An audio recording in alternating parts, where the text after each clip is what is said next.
Yo, yo, yo. What's up, everybody? Good morning, good morning. What's going on? Jerry, what's up, buddy? The real stream? It is the real stream. It's just a montage, man. What's up, Ferret? What's up, Wick? That's how we start the stream up every day, man. We just kind of get it going and let everybody hang out and watch some clips. That's I've got some new montages I'm working on, man. That was a bunch of clips from the first year of the stream being live. That's how we pop it off, dude. So that's how we do it, man. That's how we do it. We got a bunch of new clips from the second year of the channel, and I'm working on some new montages being created. So we'll have some new stuff for the start of the stream, the end of the stream, some break time stuff, things like that. Yeah. What's up, Kayla?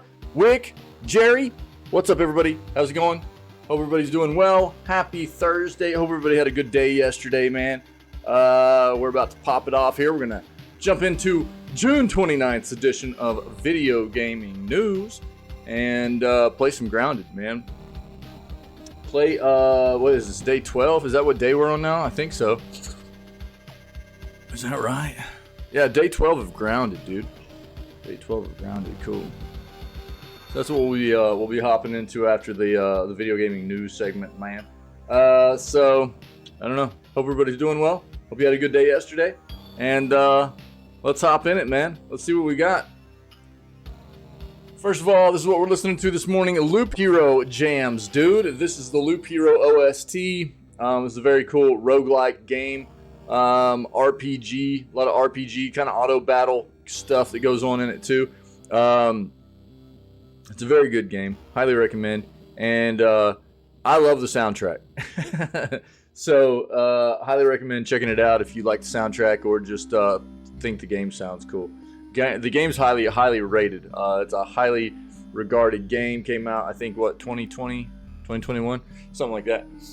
Very good game. Check it out. Good stuff.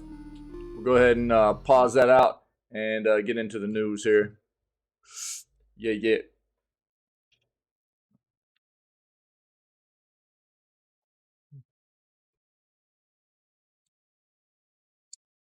PlayStation Plus Premium Tweers. That's how little coffee I've had this morning. PlayStation Plus Premium tiers are losing 10 games this July. Looks like Stray is going to be one of them. Let's see what else they're going to be losing.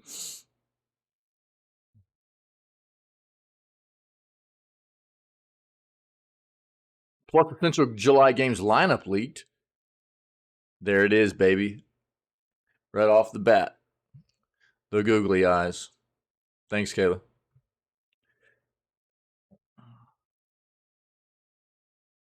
Ooh.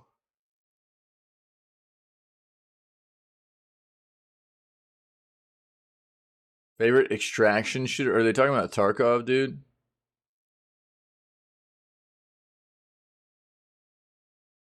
Oh, Hunt Showdown. Got a new event going on. We'll take a look at that. And Red Dead Redemption Remake gets a new update from an insider, huh? Take a peek at that, too. Cool.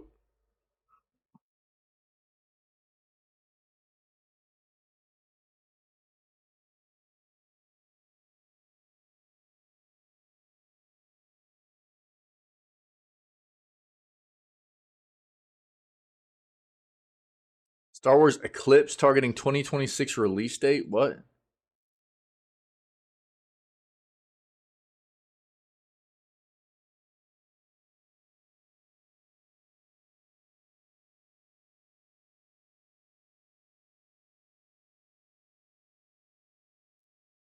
Okay, we'll take a quick peek. That's a long ways from now. Like 3 years? Probably more like 3 years. Yeah. We saw this. This is actually really interesting. This is one of those areas in which I didn't figure that the ROG Ally would really beat out the Steam Deck, but apparently the ROG Ally is a very easily repairable piece of equipment. And that's amazing. what this means really, and I think that, all the way around, this is a good indicator, really. Yo, what up, Jerry? Jerry, what's up, dude? Um, I think this is a good indicator that shows that developers of hardware are having a more concentrated look at developing hardware in a way that makes hardware easier to repair by the consumer themselves, right? Which is fantastic. We know that was one of the biggest, not the biggest, but it was a very, very, very big draw for consumers about the Steam Deck, right? Easily repairable and cheap parts for repair as well. Yeah, and we read this on Tuesday. Apparently, the ROG Ally is a very good, easily repairable. I mean, in some aspects, even better than the Steam Deck. Like the battery, for the Steam Deck apparently is glued in. So if you want to replace the battery, you have to go through the process of like heat gunning it, which you need to be careful of, because if you're going to be heat gunning it, you need to make sure you're not putting too much heat in it. You don't want to damage some of those circuits and things in there. As with this, it's just a screwed in battery, right? It's very easily replaceable. So I guess on some fronts, the ROG Ally even actually beats the Steam Deck in some regards, But that's really good, I think, all the way around. That it's just showing that developers of hardware in the industry, gaming industry, are making things easier for us as the consumer to take care of by ourselves, right? I think there are an amount of us that are, have been into tech for a long time. There's not a whole lot that we don't dive into. It wouldn't really matter, but there are a lot of people that aren't as comfortable with that kind of thing, right? For those people that aren't as comfortable just taking things apart, the easier that is for people, the better, right? That's a good thing. Messing with the glue always sucks. You are absolutely right, dude. Yeah, and I didn't know until I read this article that that's the way Steam Deck did the battery, dude. Yeah, I was actually really surprised after everything else I knew about the Steam Deck, Ferret, of how well they did with all the parts being pretty easily replaceable and even access of those parts and stuff. To know that they glued the battery in, I was like, ooh, that's a kind of a bad play, man. Yeah, Jerry, you're gonna get one of what? The ROG Allies? Is that what you're talking about? ROG Ally?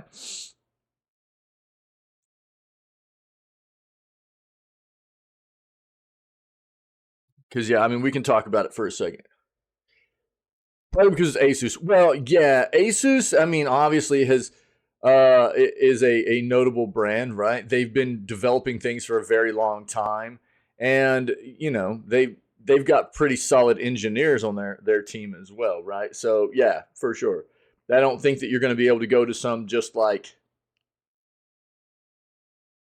offshoot hardware manufacturer that hasn't been doing this nearly as long and go, oh, that's a pretty solid design concept there that makes it easy for people to replace parts, right? I don't think that you're going to get that same thing. But from big developers having these more intuitive designs for us, making it easier for people in general and the consumer to replace things is a very good thing, right? They don't have to do it that way, but it's a good thing that they are, I would say. Oh, the Steam Deck, Jerry? Yeah, Steam Deck. Steam Deck is a great device, I would say.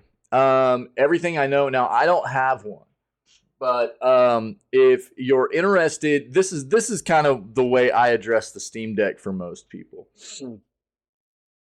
If you're a gamer who is either already a PC gamer but is looking for something mobile, or just a gamer in general looking to get into the PC side of things, I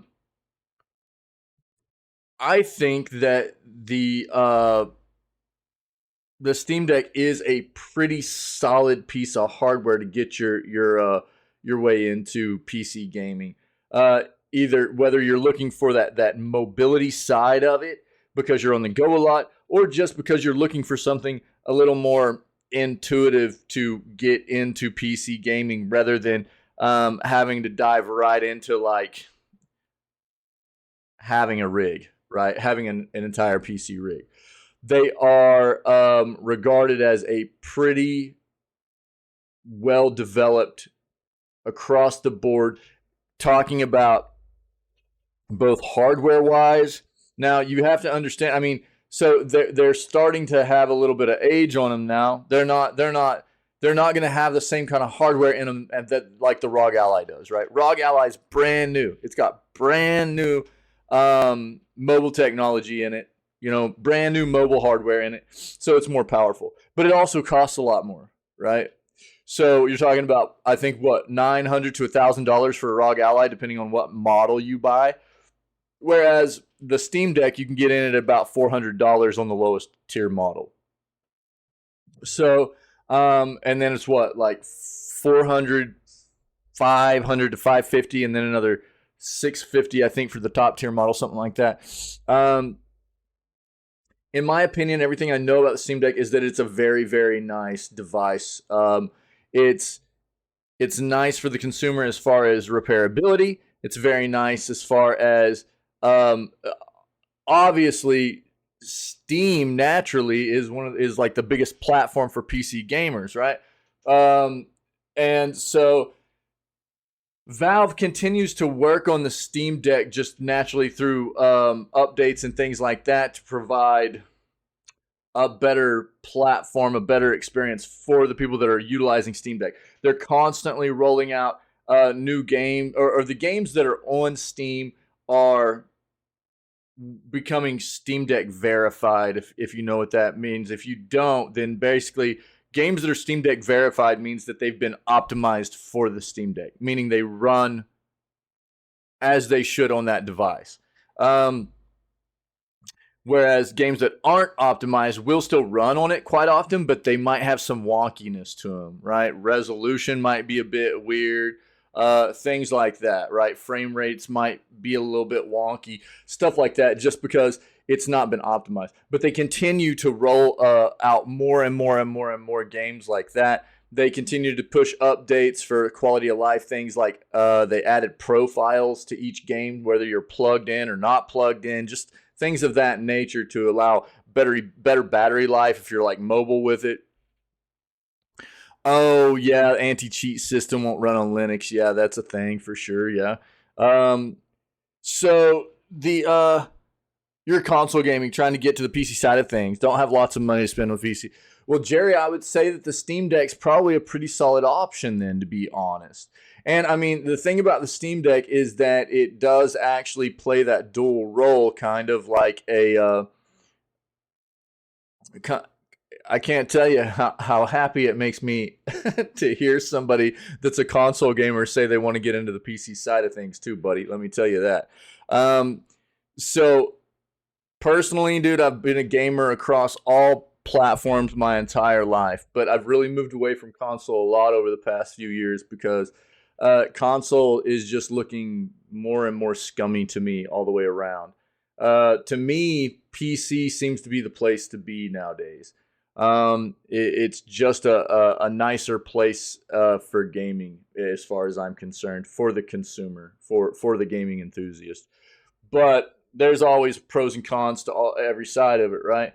I think that actually the Steam Deck's a pretty nice way probably for people to get into PC gaming. It's more of that. One of the reasons people get into console gaming is because it's more plug and play, right?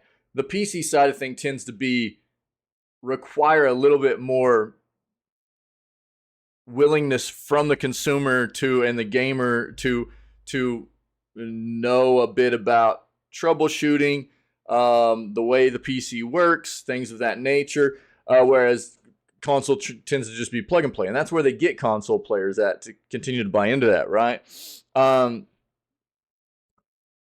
plays Fortnite on it? Oh no, dude. Yeah, so I mean, the Steam Deck, I would say, now from what I understood, now if you are Australian, if you're in Australia, I heard the Steam Deck isn't, you're not able to get one there. Is that is that still true? I don't know. The ROG Ally is something that you can, I think, is coming to Australia if it's not already there. But that was one of those weird things where it's like they weren't getting the Steam Deck to Australia. But if you are in a location where you're able to get a Steam Deck, I think that it's a really good platform for getting people in. It plays that dual role like the Switch does, right? So you can take the device on the go, or you can dock it up. This was one of my biggest criticisms about the Steam Deck initially, was that it doesn't come with a dock naturally. You have to pay extra for the dock, but you can get OE third-party manufactured docks for it. You don't have to buy valves, but it felt bad to me that Valve didn't naturally just send that device out with a dock itself. That felt bad to me.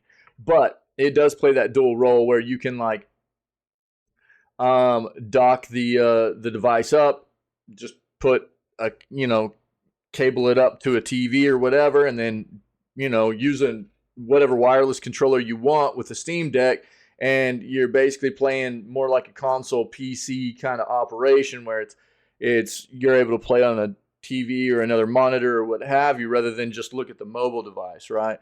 Oh, that sucks, Jerry. That sucks. That was one of the things that was so, game changing, if you will, about what the Switch did for the gaming industry. And, obviously manufacturers were going to copy that, and the Steam Deck did that. And I think what the Steam Deck does for people is, I think one of my own interpretations of why it's so good for certain individuals is exactly your situation. I think it's a really nice way for people to get in at a low price point to PC gaming. Now, here's the thing. I think that you're shaking Cam. Oh, Wick, dude, it's terrible here, too, dog. Yo, Vault, what's up, bro? Hey, baby. Sorry, Jerry, just like a dude. Yeah, it's really bad here too, bro. Yeah, it's really terrible. It just looks like fog everywhere, bro. It's disgusting. So the thing that you need to understand is, like, to get the full effect of PC gaming, you really won't get that, I don't think, until you decide to dive into building or buying your own rig, right? A legitimate desktop PC. But I don't think that the Steam Deck's a bad way to maybe start dipping your toes in the water of PC gaming. I really don't. I think it's a nice way to start trying to work your way into being more comfortable with PC gaming and trying out that side of the industry, Oh, do you really? Oh, well, there you go. Nice, Jerry. Yeah, cool. Oh, for real, fair? Yeah, it's rough, dude.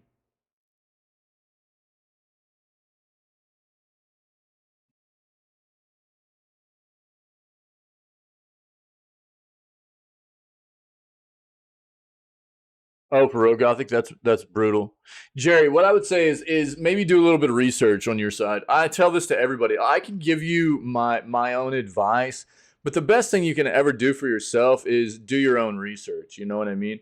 Do a little bit of online digging, find out the best you can about the device and what it can, what it's going to afford you and what you're looking for in diving into that side of gaming, right? I do think it's a great device. It's a very self-repairable device. Opening up that console, the Steam Deck doesn't void your warranty. Steam's very nice about that. They allow you a lot of flexibility in being able to do different things in that operating system, just things of that nature. There are a lot of guides online about how to get different things done that you might want to do with that device. If you're not a big techie, you probably won't need to worry about that. But as far as just getting into Steam and maybe some Game Pass stuff on PC and getting things like that rolling through the Steam Deck, I think it's a really, really nice device. I think that we're probably not too far away from the next iteration of the Steam Deck hardware coming out, but I think it's a pretty nice way for entry level PC gamers, people wanting to get into the PC side of gaming, to hop in there and give it a try and see what it's about, you know? Yeah. Oh, yeah, Jerry, right, right. Gotcha, man. Yeah.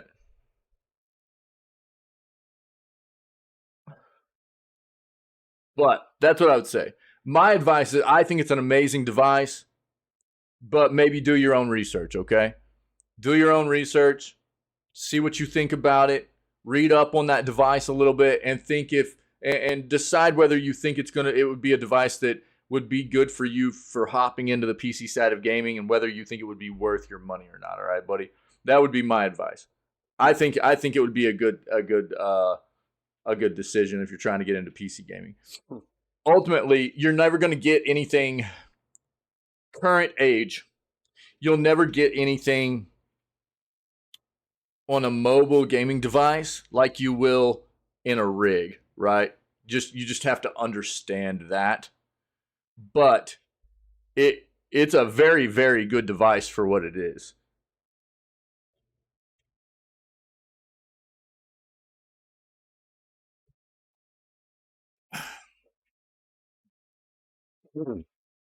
So what's up, everybody? Vault, what's going on, dude? Hey, yo, Vault, did you see yeah, it's like the past ever since dude, I woke up yesterday and my throat was like kind of sore, and I was like, what the crap is going on? And I looked outside and it was just like hazy from all the smoke coming down from the forest fires in Canada, dude. And I was like, oh my god. And it actually stopped. I think it was actually the day before, man, when it started hitting. My wife was like, have you seen outside? It was like when I ended the stream, my wife was like, have you seen outside? And I was like, no. She was like, it's like starting to get smoky outside and stuff. I was like, what? She was like, yeah, all that wind from the forest fires and stuff is blowing all that down here. It's crazy. Oh, dude, paint a good paint job, anyways. A good paint job on a car, yeah, yeah. That's the main thing. There's a difference taking taking a car to a legitimate good paint shop. You know what I mean? Yeah, yeah, and they are really expensive, no doubt. Um, the vault. Did you see the clip I put in Discord, man? Yeah, fair. Yeah, yeah. They're uber expensive. Yeah. I put that clip in Discord in the clips channel, man. Did you like that, bro? Wasn't that crazy, bro? That wolf spider got yeeted, dog. I was dying, dude. I was dying. One second.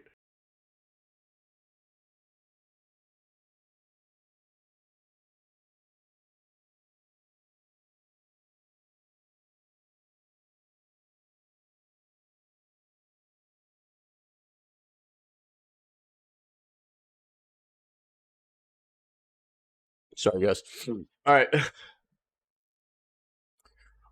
Oh, dude. I mean, if you're gonna talk about like a legit long term, I mean, double clear coat. You know what I mean? Like something for real. I mean, I've I've I've seen paint jobs go at like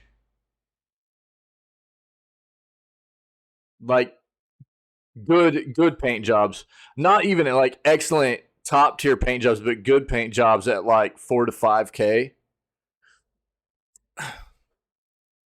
If you want something that's like long term, or even anything that's like got something gnarly with it, like any kind of graphics or anything, something crazy, then I mean, I would say like you're going to get close to like doubling that up on a vehicle. I've like a really good paint job with like double coat of good paint, and you got to take into consideration like are they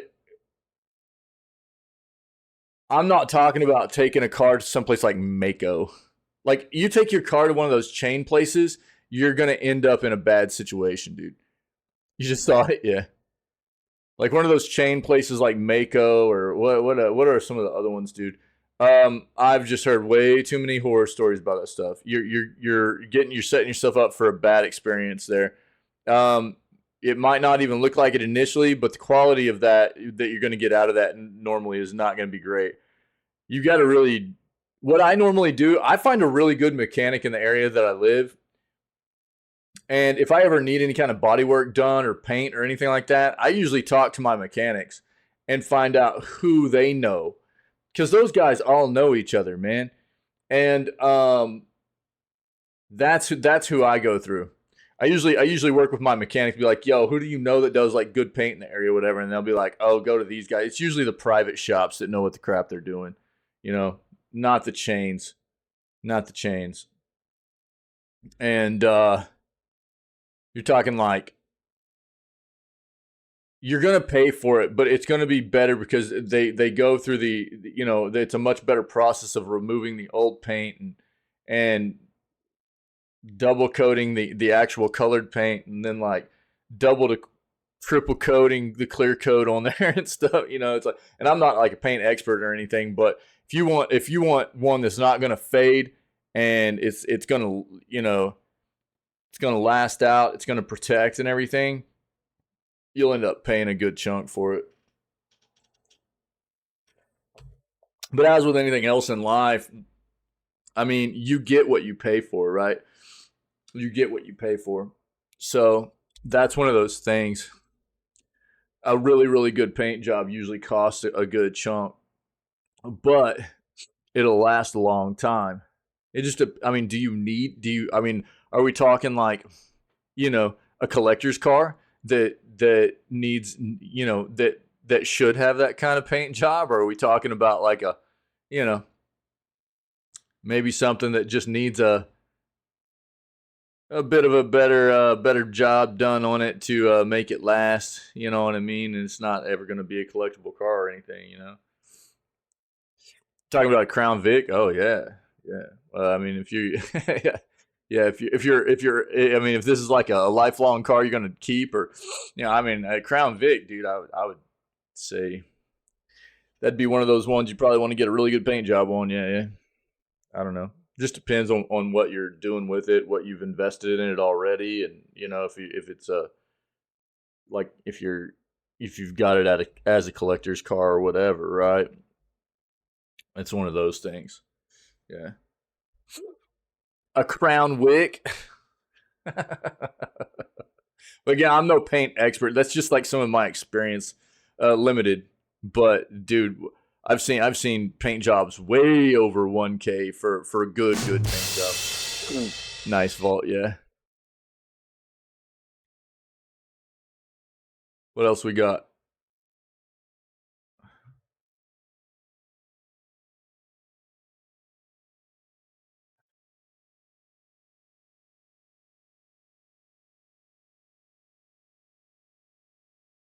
Dude, all this stuff coming up from like Xbox, and there's all these documents that are getting leaked because they're getting subpoenaed by like the FTC from both Sony and Microsoft and Xbox. I mean, um, it's just so much back and forth. It's hilarious.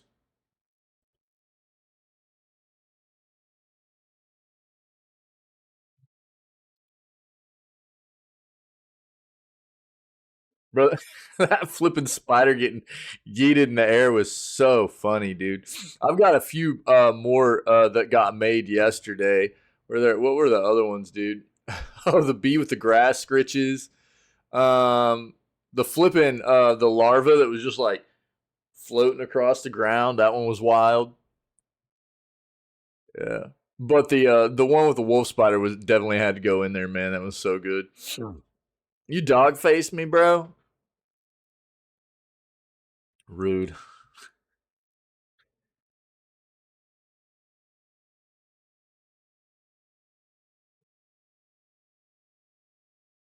Final Fantasy video game set in medieval Europe, scorched for overwhelming whiteness.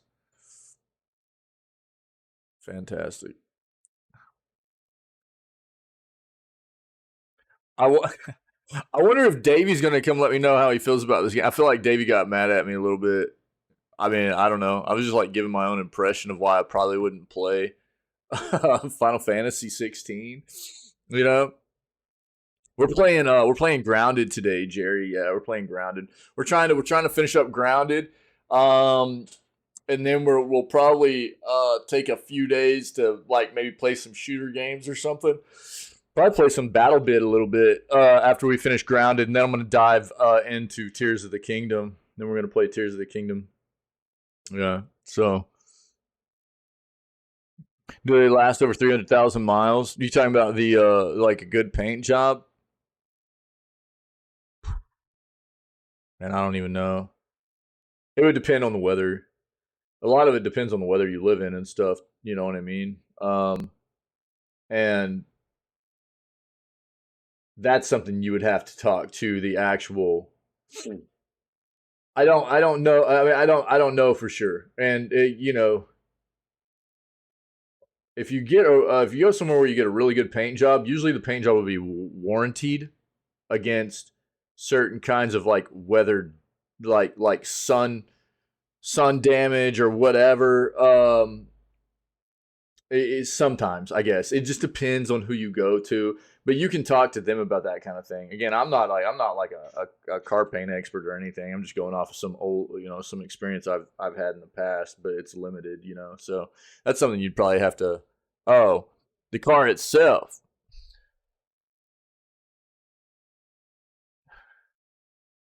Titan so implosion looks like having less than us. Oh yeah, I saw that too, Ferret. Yeah, I mean that's what they were saying the whole time, right? Was that like if best case scenario was that it actually if those people were gonna die was that it was an implosion because it would have been so flipping quick they wouldn't have even known what happened. And I mean, as brutal as it may sound, those people inside basically just got obliterated into nothing in an instant, basically. So they didn't suffer, right? And that's why, I mean, it sounds brutal, but basically they didn't suffer, right? Yeah. So rather than freezing to death or suffocating to death, dying slow, miserable deaths, that's like the best case scenario outside of living through the experience.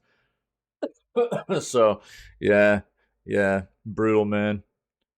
Yeah, sort of good. Yeah, exactly, dude. Yeah. The car itself, I mean, what do you mean? Like, do they last over 300,000 miles? You talking about the Crown Vic? Oh, cool, Jerry. Nice, dude. Yeah, Ground has been a lot of fun, man. Yeah. We're trying to push through it right now, get through all the story and stuff, and then we'll move on to playing some Tears of the Kingdom after that. Once we finish that game up. Oh well, I mean, what? I don't know. I don't know. I don't know if you could. Not without some maintenance, I would say, and it would depend on the year of it too. I mean, are you talking about like a brand? Because they don't even make Crown Vics anymore, right? Oh, nice, Jerry. Yeah, dude, sick. Yeah. So they don't even make Crown Vics anymore, right? What year of Crown Vic are you talking about? This is the thing about cars. So you can take a car that's brand new and you can drive the crap out of it, and you can get like 300,000 miles on it and probably not have too many issues, but you're really pushing it. You know what I mean? But if you start pushing that many miles plus putting age on a car, like you're even like two-folding how many more issues you're probably going to end up having on that vehicle, right? An '08 Crown Vic. Well, I mean, I would say it's quite possible that it could be fine at 300,000 miles, but probably not without some significant issues at 300,000 miles that need to be addressed. That's just mechanics in general. That's just the way that works. Anything that's a mechanical device, now the better care that's been taken care of it over time, like preventative maintenance, oil changes, you know what I mean, not just for the engine, but fluid changes, like differentials and things like that, you know what I mean, across the board. the better condition it's going to be in. But it doesn't change the fact that vehicles in general are just a lot of moving parts, and eventually they wear out, right? So 300,000 miles on a vehicle that is, what are we talking? 15 years old now? Yeah, is that right? You know, that's you're probably going to have some issues on it. But a lot of it comes down to how good of care has been taken of it. Oh yeah, yeah. So I mean, any car can last as long as it's taken care of. Doesn't really matter the mileage. But if you're talking about just natural mileage without any kind of major repairs or anything, then 300,000 miles is a lot for a mechanical, anything that's mechanical. Doesn't matter, right? Yeah. So there's a lot of variables in there, Gothic, to take into consideration. But I'll say this: I'll stand by the fact that your vehicles preventative maintenance is a huge thing around extending the life of your vehicles, and the better care you take of them throughout their lifetime, the longer and better they run for you, for sure.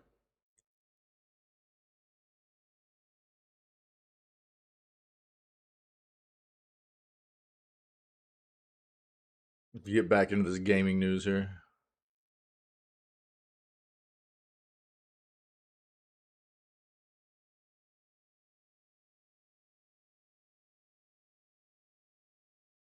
That's true. That's true, Ferret. Yeah. I am wise. I've just got life experience, Doug. I've just got life experience. I also used to be a mechanic, not on cars. I used to work on jets. You know what I mean? I used to work on jet engines, so I've got mechanical experience and stuff. But I used to work on my own cars and stuff a lot too. So, um, wise guy. You laughing at me? Funny like how? So, nice, dude. Yeah, I mean, there's always the potential for something. It's like anything that you buy, right? It's like you can buy anything brand new. It doesn't matter what it is. You can buy anything brand new, and it can have like a malfunction in it or whatever. It can just be bad from off the line, right? Same thing with a vehicle. There can be something that has a flaw in it in the machine itself, right? In the vehicle itself that will end up giving out earlier than it should, probably. Which is why quite often when you buy vehicles brand new, they'll come with warranties. That way, anything like that happens will be taken care of either under a certain amount of miles or a certain amount of years, in combination like that, right? So there's always a lot of variables, and Ferret's absolutely right.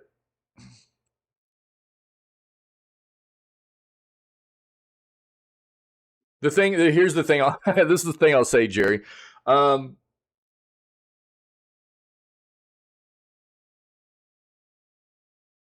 I'll tell anybody this. I think we live in a world where there's a lot of misinformation. So I try to inform people to the best of my ability, right? I'm not the smartest guy in the world by any means, not even close to it. But I'll try to give people the best information I have. But I'm absolutely wrong sometimes too, and that's why I try to advise everybody that's part of our community to, even the things that I say, is things that anybody else says, fact check it. You know what I mean? Do your due diligence. Take that information that you grab anywhere, and instead of just regurgitating it as fact, um, you know, do a fact check on that information before you spew it out other places, just to make sure that what you're regurgitating as information is in fact good information for other people. We live in an age right now where there's too much misinformation going out. Trust but verify. Absolutely, Ferret. Absolutely.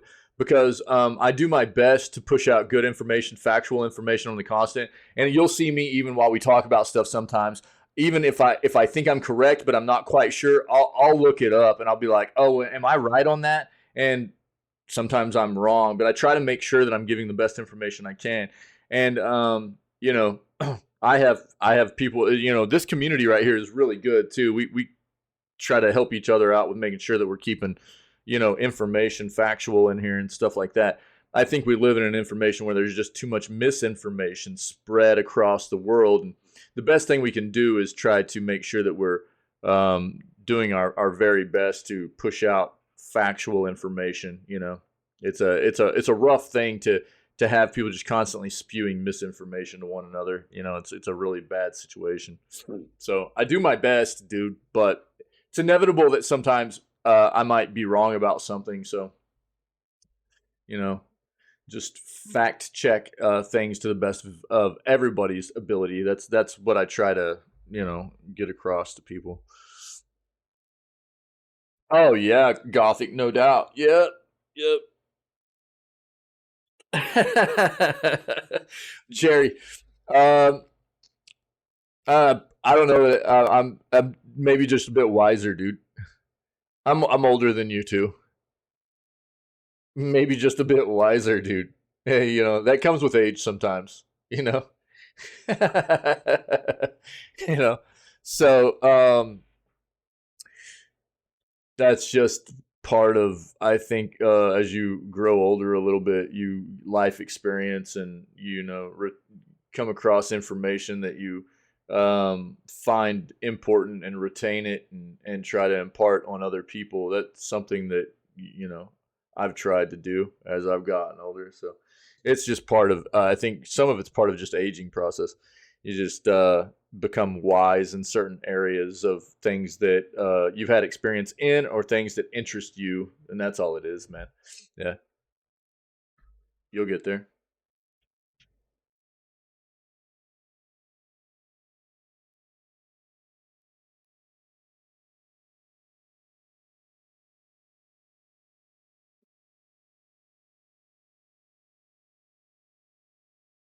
Dude, I'm just so done diving in. Should you buy a new car? I don't know. That's a tough thing for me to say to you, to any individual person. That's a tough thing. You know, um,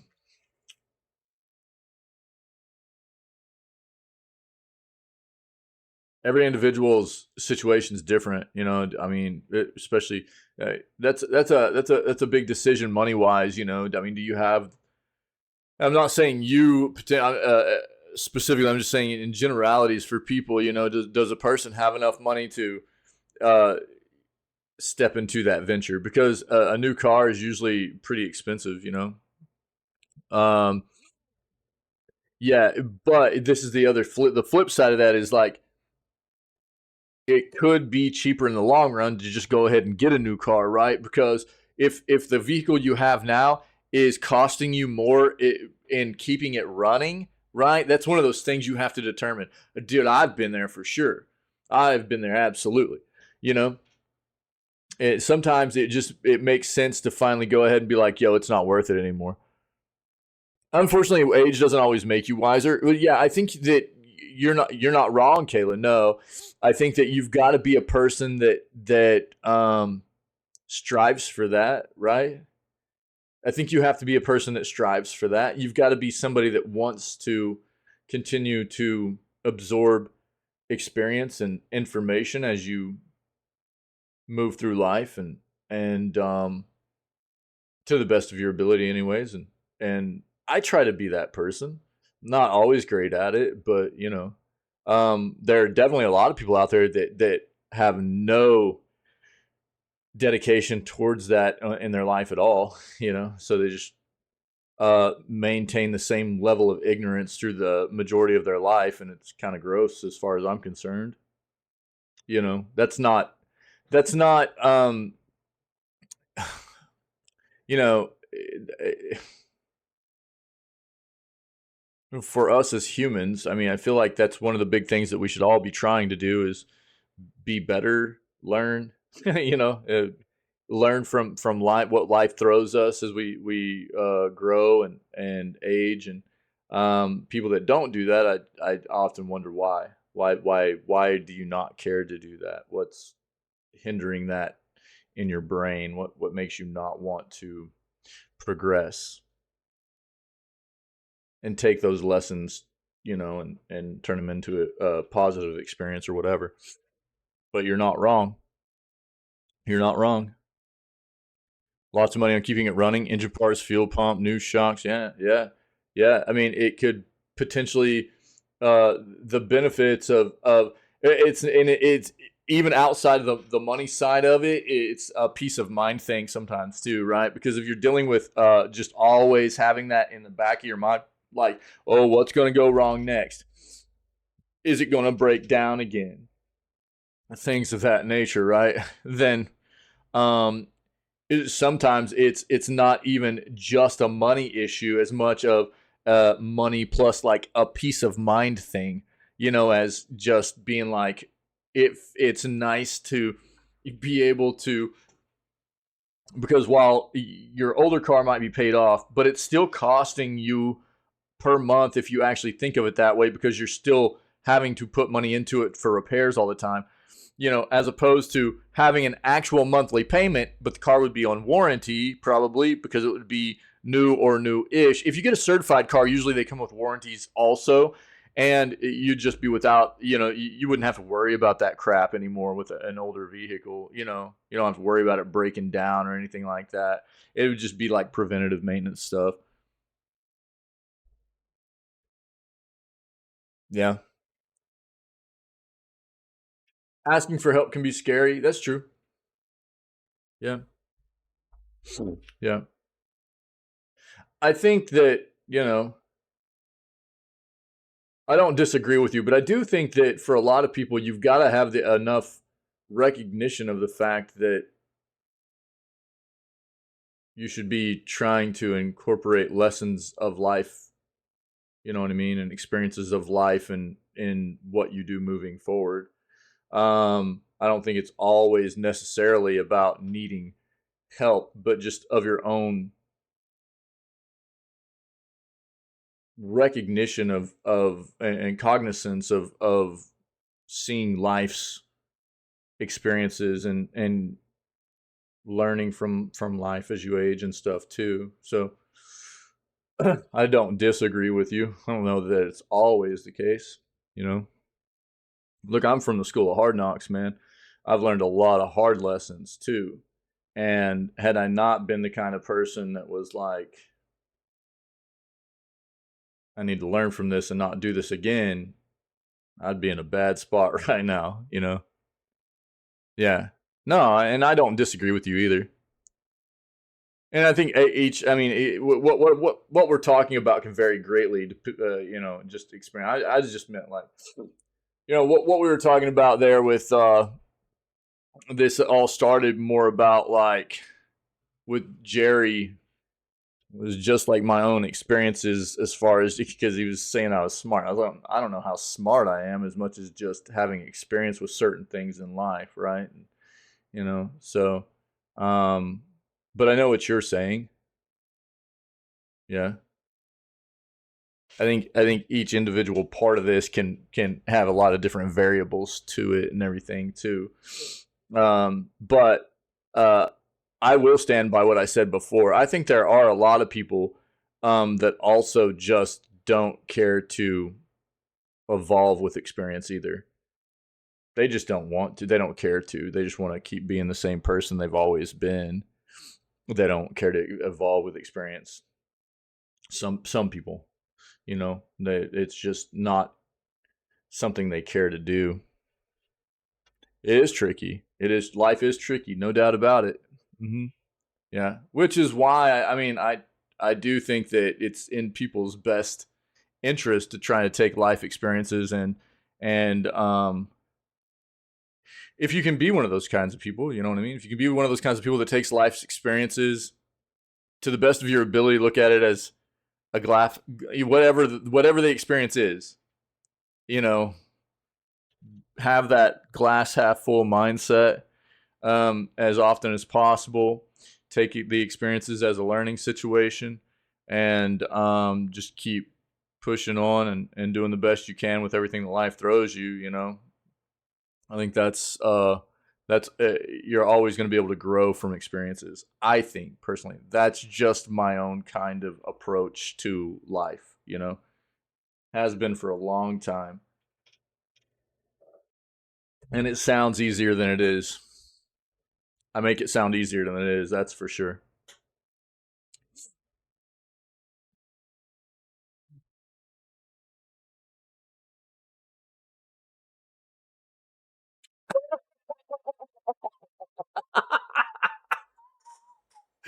Yeah, ferret.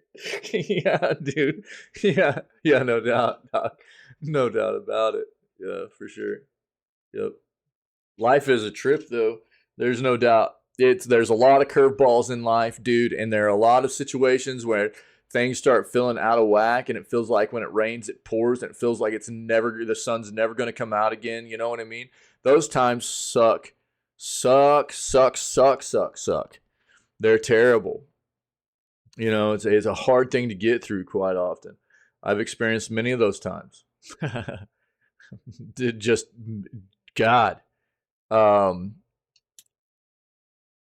Feels like life's just ending, dude. Sometimes when those kinds of situations happen. Yeah, Gothic. Yeah, I hear you with the whole the budget part of it's tough, man. Yeah.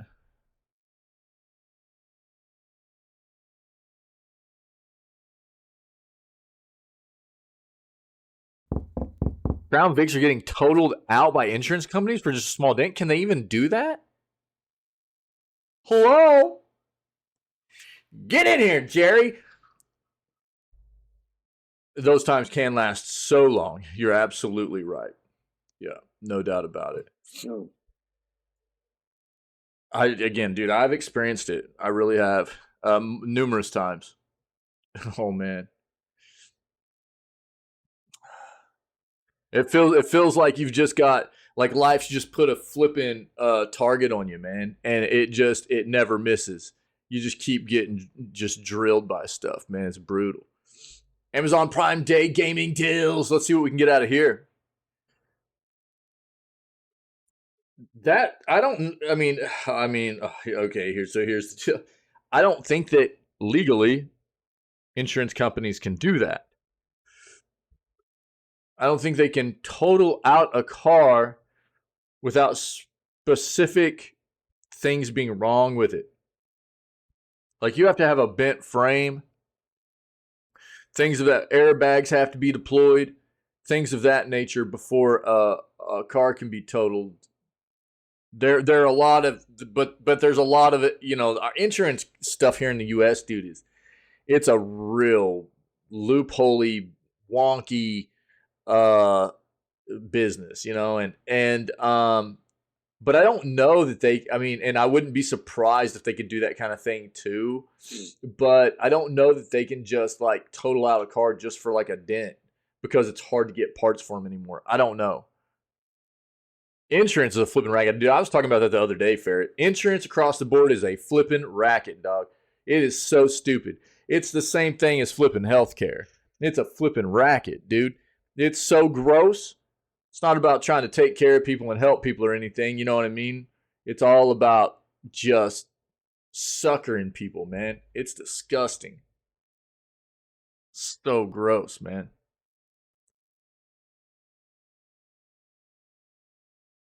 Fortnite first person rumors surface once again. Port Soul is coming to PS5 and PC on August 22nd.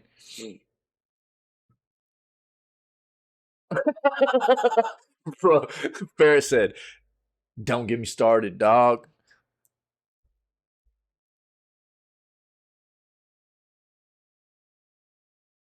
Well,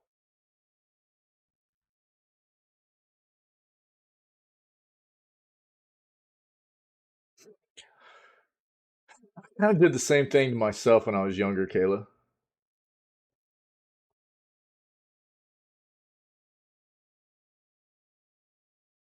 It was a weird situation. I was really messed up. I was running from things I didn't want to deal with that had happened to me when I was young, and it was a weird situation for me. and I didn't know how to deal with things. So instead, I just did a lot of self-medicating and running from things, and I made things worse on myself. And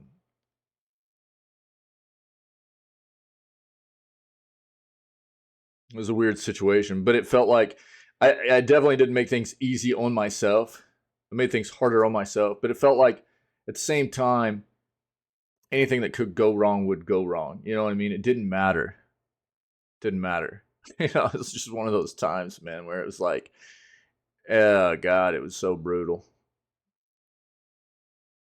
I mean, one of the most desperate, dire times in my life was as a young adult, where it just felt like I could do nothing right. Anything that could go wrong would go wrong. And honestly, I feel very fortunate to have made my way out of it. I feel like um, I'm a better person for it, but it didn't feel like it was ever going to end at that time. It really didn't. Um, I didn't think I was going to make it out of it, to be honest. And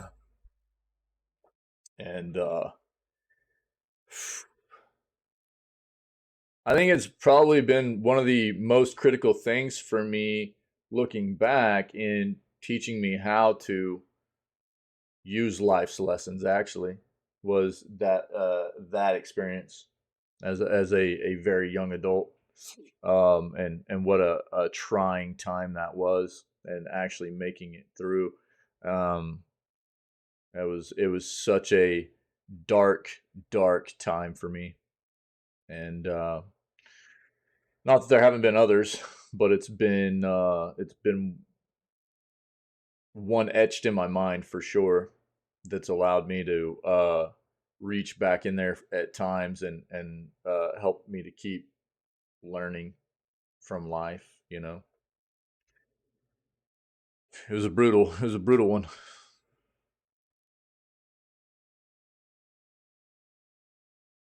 Yeah, we've got this up already. Bandai Namco stuff's on July 1st.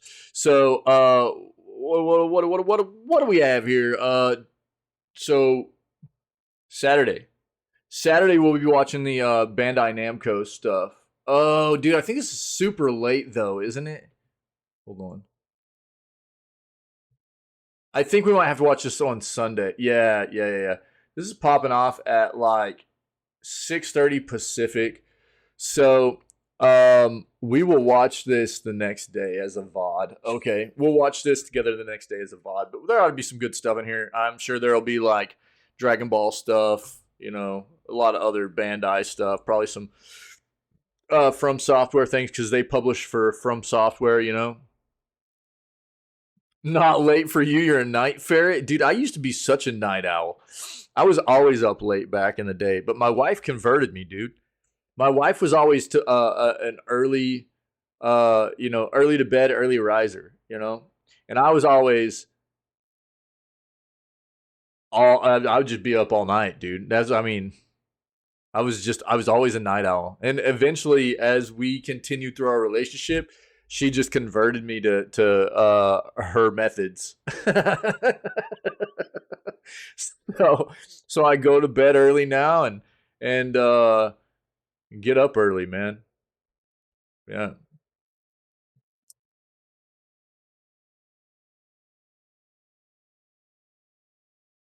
I love how like bro, I saw a meme the other day that was so funny. I should have put it in Discord. Oh, for real, dude? That's still like if you go to sleep right around the time you hit the sack, then that's still like 6 hours of sleep. And everybody's different about that too. I know people that only need like 4 to 5 hours of sleep a night, and they're just flipping buzzing all day long. I'm not one of those people. I need a good chunk of sleep, dude. you know. But if it works for you, it works for you. So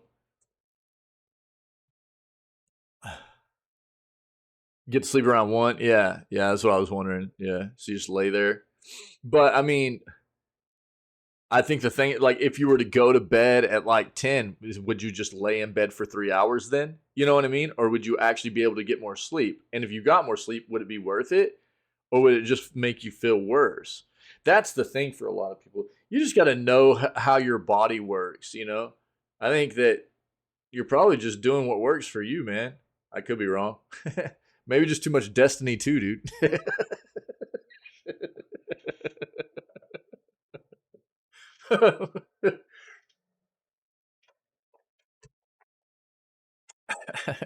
Probably.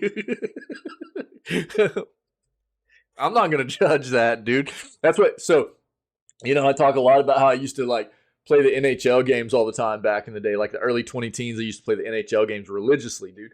I was on a club with a bunch of guys up in Canada, and we'd play NHL, the club league stuff on the NHL games. And it was like for 4 or 5 years in a row, man, I'd be on the same club with these dudes. We had a good time, and that was it, dude. Every night for me, like the family, like wife would go to bed, dude. I would stay up for hours on end just playing NHL club, dude, with these guys that I was in a club with from Canada, and we just stay up, dude, playing NHL all night long together. And then I'd probably get like 4, 5 hours sleep, wake up, go to work. You know what I mean? That was my jam, dude. Why gaming on Apple Vision Pro? This is so weird. I keep getting like, first of all, Apple Vision Pro is $3,000 flipping dollars. It'll only work on Apple products. So that right there is just mind blowing to me that anybody's going to buy into this. But the Apple fanatics will, right? We know that. Yeah, dog. I need an Apple throw up emote or a GIF too, right? I've got the EA one that's almost done, but the Apple one, I need an Apple one too. Apple, that's what, you know what I mean? I got to get one like that. This is like disgusting. $3,000 for the Apple Vision Pro. I love that there are like these articles that keep coming out talking about how good it's going to be and everything. Bro, Apple barely even has like gaming going on their rigs right now. Like, I mean, in comparison to other PCs and stuff, Apple is far behind. Oh, bro, I know. That's a top of the line rig, dude. Insane. And I mean, it's not like you're going to be able to use this on anything else. This is just going to be for Apple, right? It's funny. I saw a meme the other day, and it was like, spending $3,000. It was something like spending $3,000 on the Apple Vision Pro just to feel like I'm back in concert at one of the 1990s cartoon concerts or whatever. It's so funny, bro. It had the dude with an Apple Vision sitting on his couch. You can see the screens. It was like one of those 1990 cartoons with like a concert. I can't remember which one it was, but I was dying. I was like, that is too funny, dude. That's true. Yeah, that's true. But I don't know where Apple's at with the gaming stuff right now. I mean, they're doing better, but it's still not there. You know what I mean? So I don't know. I just don't see it right now. I just don't see it. And I mean, bro, 3Gs, and it's just the only reason they're doing it for $3,000 is because they know Apple fans will pay it, right? That's it. There's no way that thing's worth $3,000, dude. Same here, Ferret. Same here, dude.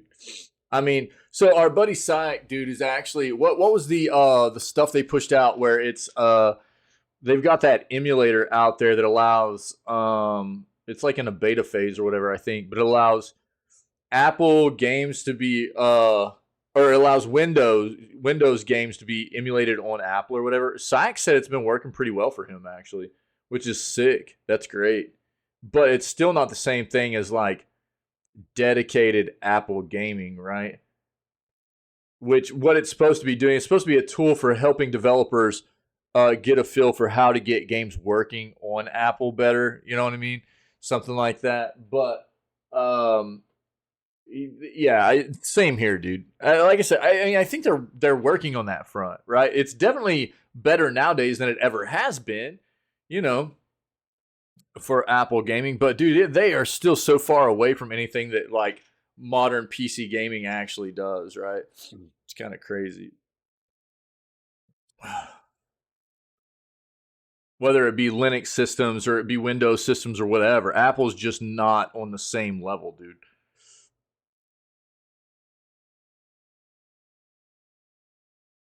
Game Pass has 2 new games. This was yesterday. We'll take a peek at that. All right, let's look at our other search real quick.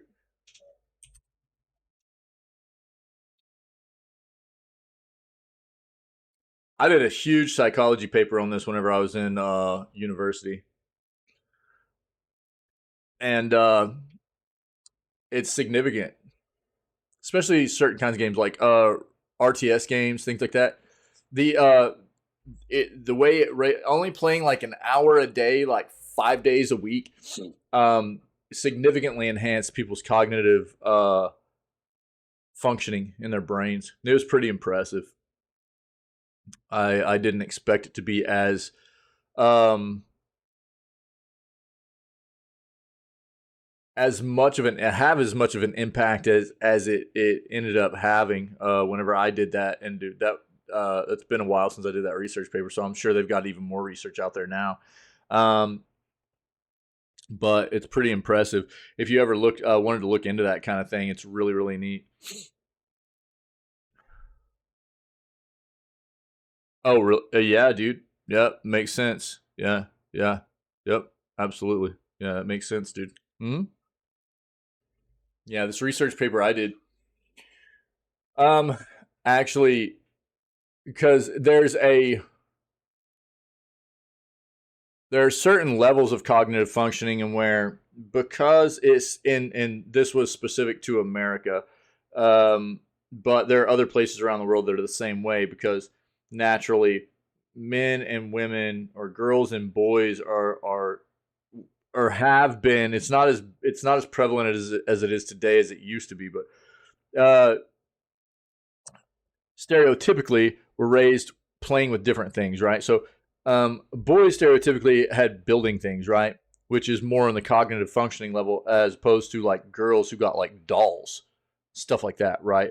And I'm talking about a stereotyping kind of thing. It's not always that way, but it's traditionally been that way, and it's working its way out of being stereotyped and the norm or whatever. But it has been that way, and what it would show is that they would do like certain levels of cognitive functioning tests on the subjects before they started playing these video games, and men would be at most men anyways would be at a higher level than most of the women would be, and playing these games actually brought women up to the same level while they both increased up to the same level as well. It was really really crazy.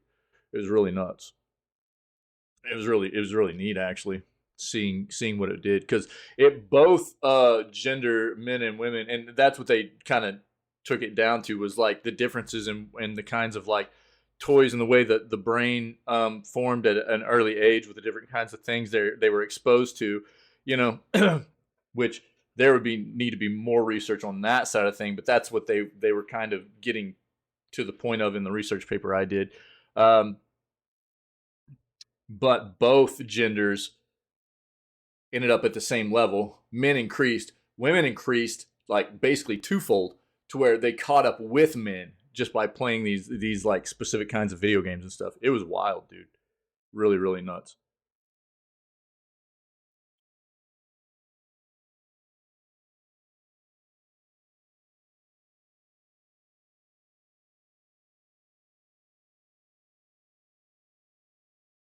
yo, yo, Ferret, bro, like right here, dude. Video game like technology helping surgeons. I'm not gonna dive into that, but it's funny.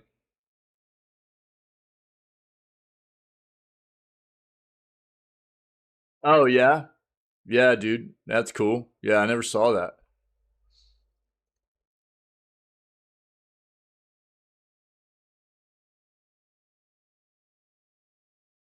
I'll have to see if I can find it or something. Wait, what? Sony accidentally reveals confidential Call of Duty player. What is this? And revenue data. All right, we'll take a quick peek at that. This is just playing more into the whole.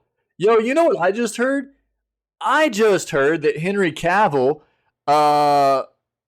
might be the next Bond.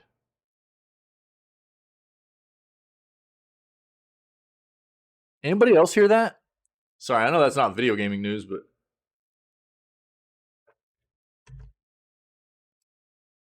did it get squashed? Huh. I just saw something recently where they were talking about how he tried out for it, you know, and apparently just like destroyed it. Like everybody wanted, like, but I don't know. They think he's too old now. Really?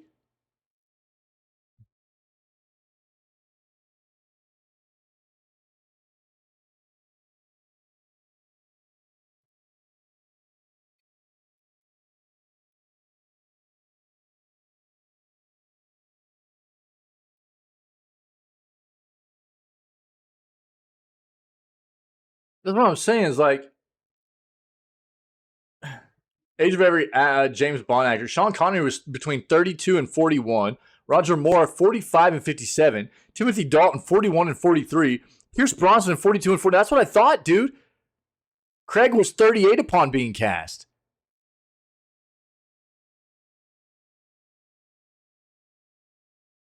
And they're going to say that Henry Cavill's too old now?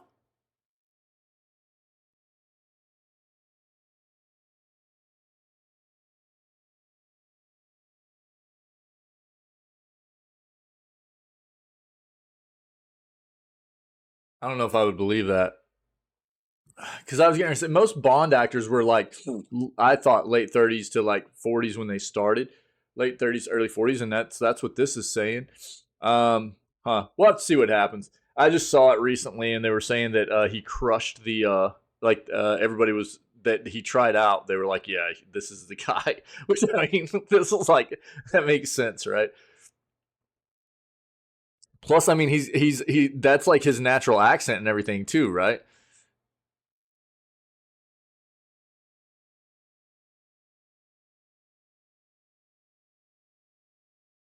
He's actually British, isn't he?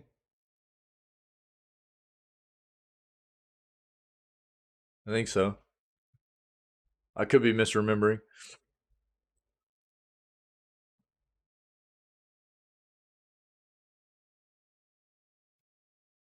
Yeah, yeah.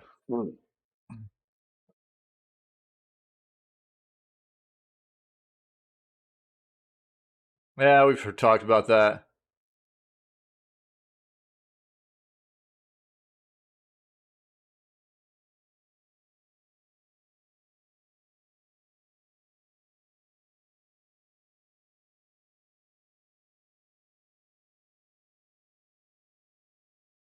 Final Fantasy 16 genre doesn't matter. What? Does Final Fantasy 16 even want to be a video game?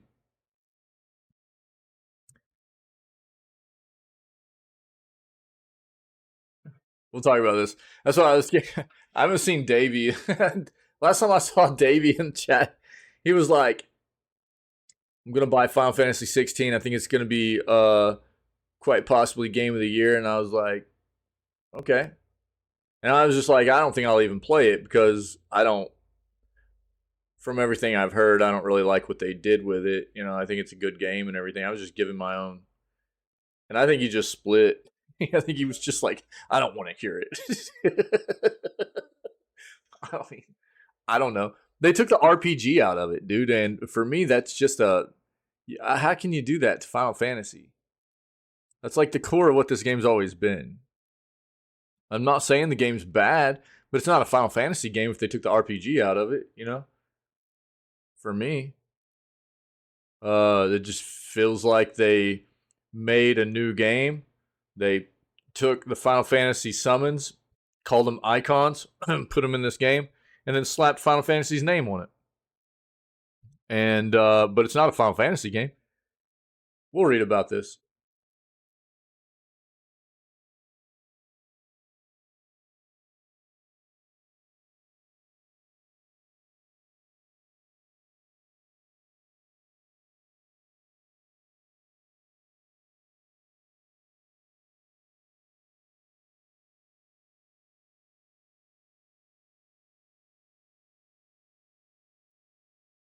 Red Dead Redemption gets new rating in Korea.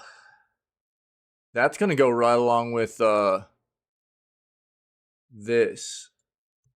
We might not have to read both of those. EA's Iron Man game will use UE5. We knew that. We'll watch this. The VOD of that.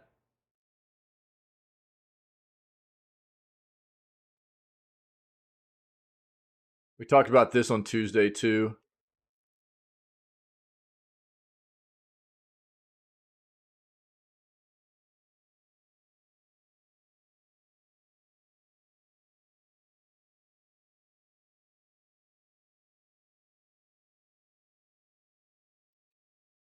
The director, wait, what?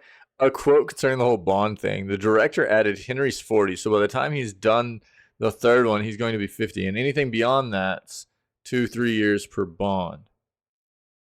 He's in good shape, Henry. He's a good guy. He did very well in the audition, but ironically, he was too young. What?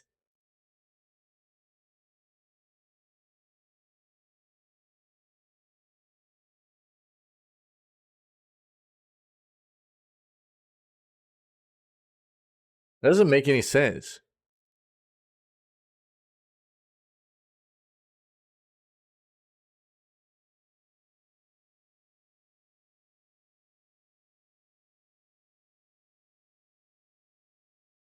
It sounds like the director just came up with an excuse to not cast him. Oh. Oh, so this was probably like a recent thing where he was talking about. So yeah, I mean, it's easy to take it out of context if that's the case. If it was like a recent where somebody was asking about it. Oh yeah, okay.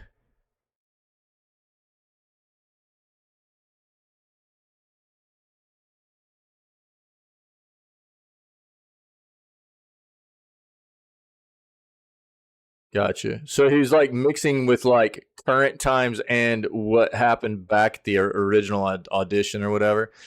That's yeah. It's okay. I got you. I got you. We talked about the 6 free games from Steam already. I'm not gonna. Steam's like giving all these free games away, but dude, a lot of them aren't even worth really looking at. Tim, yeah, we looked at all these, dude. I'll link it for you guys.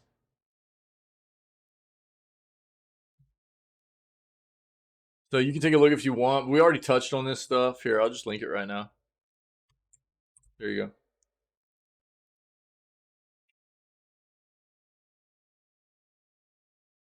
Starfield announces AMD is an exclusive partner on PC. That means you're gonna be able to start getting Starfield as a like a key with AMD purchases. Probably is all that means.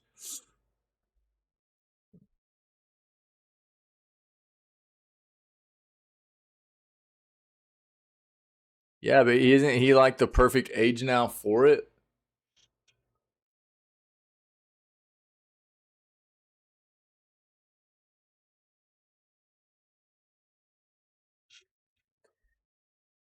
Yeah. Yeah, it almost seems like I don't know. Somebody that has something to do with the Bond films just has something against Henry Cavill or something, man. I don't know. That seems weird. Seems like he's like the perfect. It's like the perfect time for him to play that role. Really, I could agree that maybe back in the day, you know, he or you know back originally he might have been too young for it, unless they wanted to do like a spin a bit of a different twist on like a young Bond or something. Yeah, exactly. Fair. Yeah, that's what I'm thinking too, dude. Yeah, somebody that has something to do with the Bond films doesn't like him or something, which is weird. But right now seems like the perfect time to cast him, dude.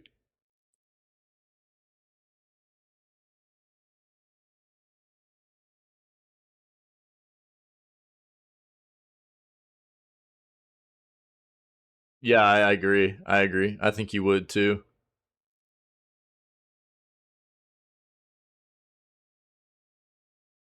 Yeah. I think he'd be a great Bond. Yeah. No, you're good, dude. You're good. I didn't know as much as you knew, so I appreciate it. I had just heard something recently. I didn't even know he had tried out for it originally.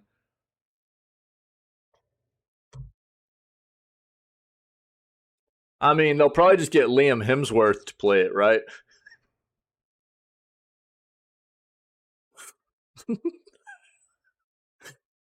Too soon?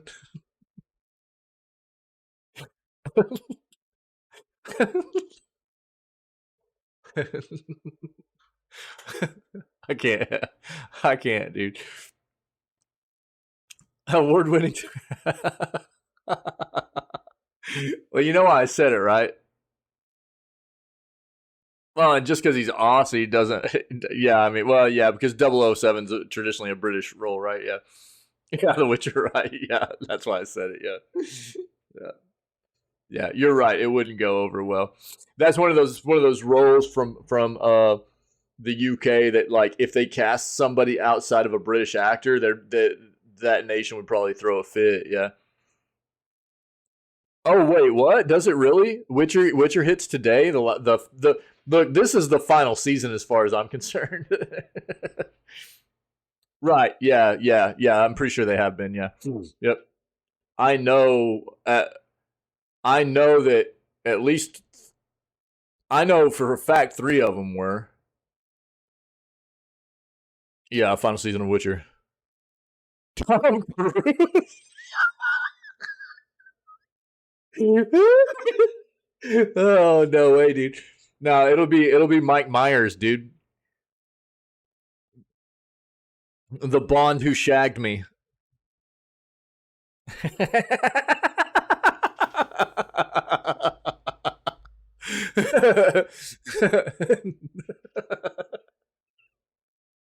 Yeah, baby.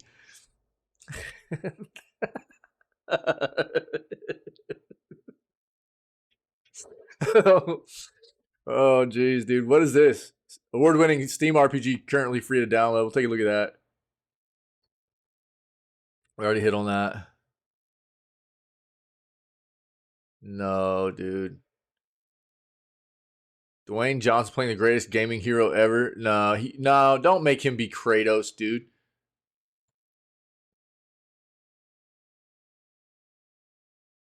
No, no. No, dude. Don't put The Rock as Kratos, dude. Oh, I don't see that working very well, man. I would rather have Bautista playing Kratos, dude. I think Bautista would be better, to be honest.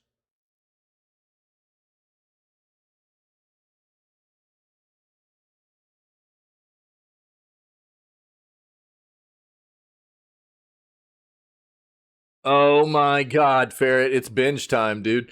Heck yeah. Thanks, dude. Final season of The Witcher. Let's go. I don't see The Rock, dude, being able to. That'd be too weird for me. I don't see The Rock being Kratos, dude. I don't see it. Now, I did say before, I could see Bautista playing Kratos. I could see that working. Don't think he has acting chops. Yeah, probably not. I haven't seen him in enough stuff to really know, but that's probably why. But I think Dave Bautista could do it pretty well, probably, dude. And he's all, you know what I mean. I feel like he's got that voice too. You know what I mean? Dave Bautista's already got the voice for it and stuff. Yeah.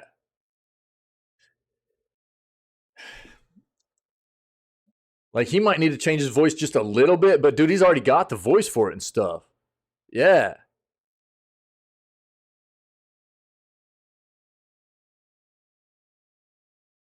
I just don't see The Rock portraying this as well as like maybe somebody like Bautista.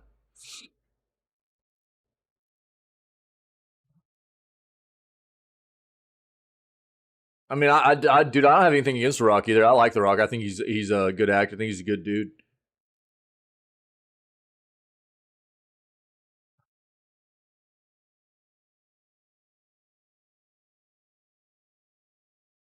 Bloodborne.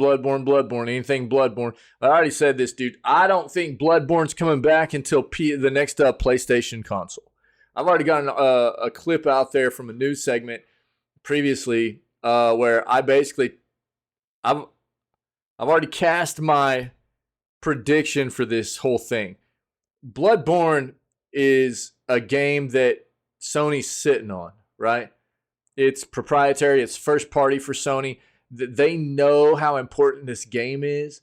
And I think that Bloodborne will either have it'll be Bloodborne 2, or it'll be the Bloodborne remake that will hit with the next PlayStation console.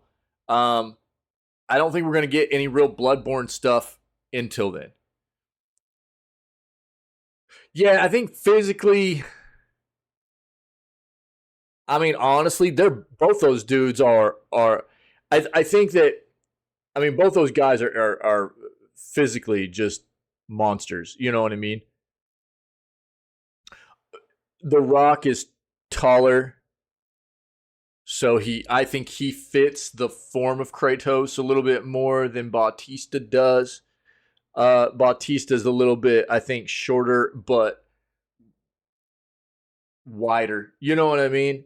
They're both just. But I think that's, if you got both of them into that role, it'd be kind of negligible, really. Either one of them, I think that the physical stature would play fine, depending on just, after you got them in costume and in paint and everything like that. Dave's taller? Are you for real? Dude, I never would have thought Bautista's 6'4"? What? Dog, are you for real? No way. I didn't think that Bautista was 6'4", dog. Really? Yo, I thought Bautista was like closer to like 6 foot or 6'1", something like that. I knew The Rock was up around 6'3" or so. Dude. Interesting. Yeah, they're both huge guys. I didn't know how tall he was either. Bro. Oh, is Rock 6'5"? Okay. But Dave's actually 6'4"? Well, then I thought The Rock was shorter than he is then too. Because I thought The Rock was like 6'3".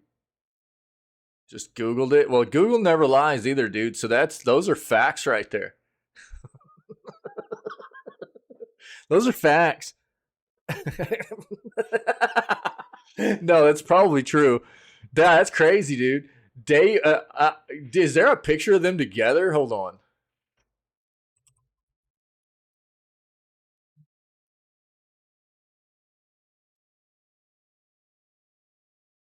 Oh my god, dude. Yeah, check this noise out.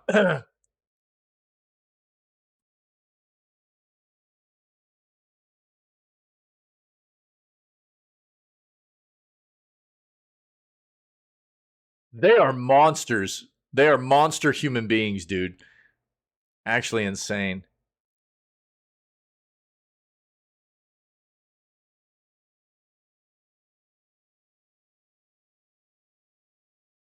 I'll stick by, dude. I think Bautista would be a better Kratos, dude. Get that big old beard on him, dude. I see it more with Bautista than I do The Rock, dog. I don't know. That's just personally, just me.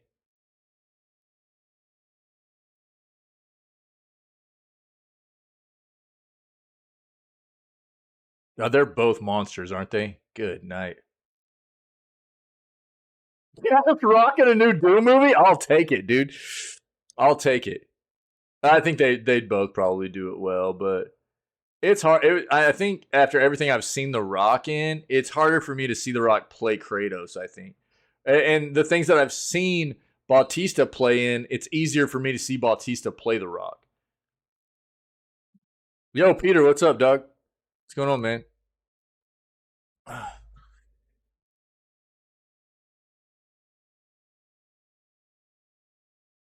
All right, let's get into these articles, man. Rock only plays himself, basically. Yeah, dude. Yeah. I guess that's kind of how I feel about it too. Okay, fair. Yeah, dude. Yeah. Peter, what's up, dog? How you been, man?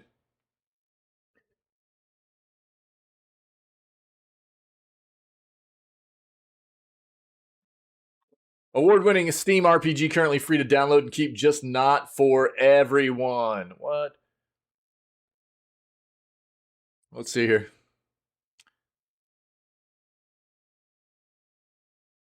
Oh, Boulder's Gate 2. This is because of Prime, probably.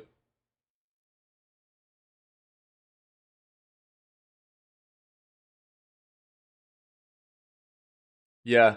Yeah, it's Amazon Prime Gaming stuff, guys. So we already knew that this was a free game for Prime Gaming. Baldur's Gate 2 Enhanced Edition.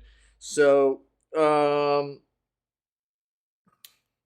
this is a free game right now, as well as Prey and what's the other one? Other big game. There are a number of games right now free for Prime Gaming. But if you didn't know, then go ahead and grab this link. Take a look, okay? Big weekend vacation? Word, dude. What are you going to do? What's the plans, man? You just going to relax or what? Yeah, there's a lot of, a lot of people here in the U.S. are getting the long weekends and stuff for July 4th and everything, right? So, yeah. I think I'll be streaming all the way through everything, guys. So I'll be around. On the 4th, I might end early, a little bit early. Big Island, Hawaii. Let's go, Peter. Sick, dude. Nice, man. That's great. GG's, man. I hope you have a great time. Be safe, Yeah. So the 4th, I think I'll be streaming, but I might end a little bit early. We're gonna go see some family that night or whatever. Dwayne Johnson playing God of War's Kratos. Twitter user claiming to be a leaker says the makers of the upcoming God of War series want Dwayne "The Rock" Johnson as Kratos. While the Twitter user claims that their source is TMZ, there doesn't appear to be any official reporting from the entertainment news outlet.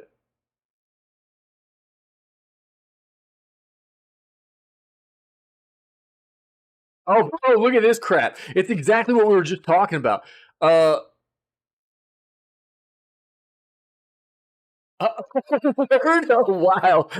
Peter, that's a little scary, dude.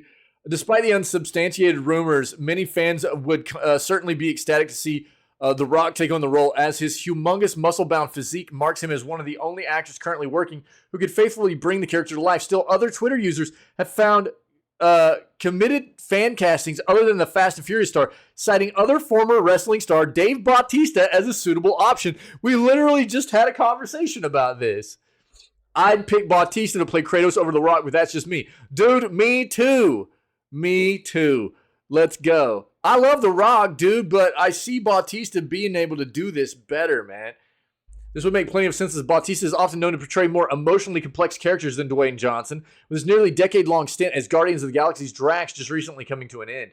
Kratos serves as one of the deepest and most complicated characters ever committed to video games.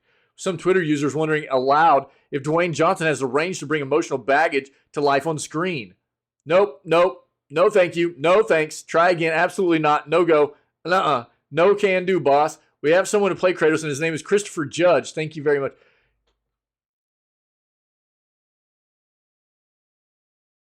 I think Christopher Judge does a great job in the voice acting, okay?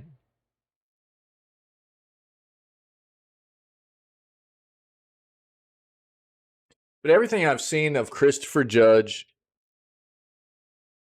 makes me wonder if he could actually portray this on screen a little bit.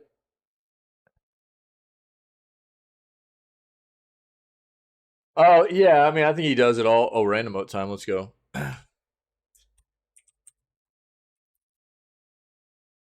That's not acceptable. I'll accept that very much. I think Christopher Judge does a fantastic job in the voice acting. Everything else I've seen out of Christopher Judge makes me wonder, like, if he would be a good fit for like the actual live action big screen edition of God of War. I'll stick with my Dave Bautista, dude.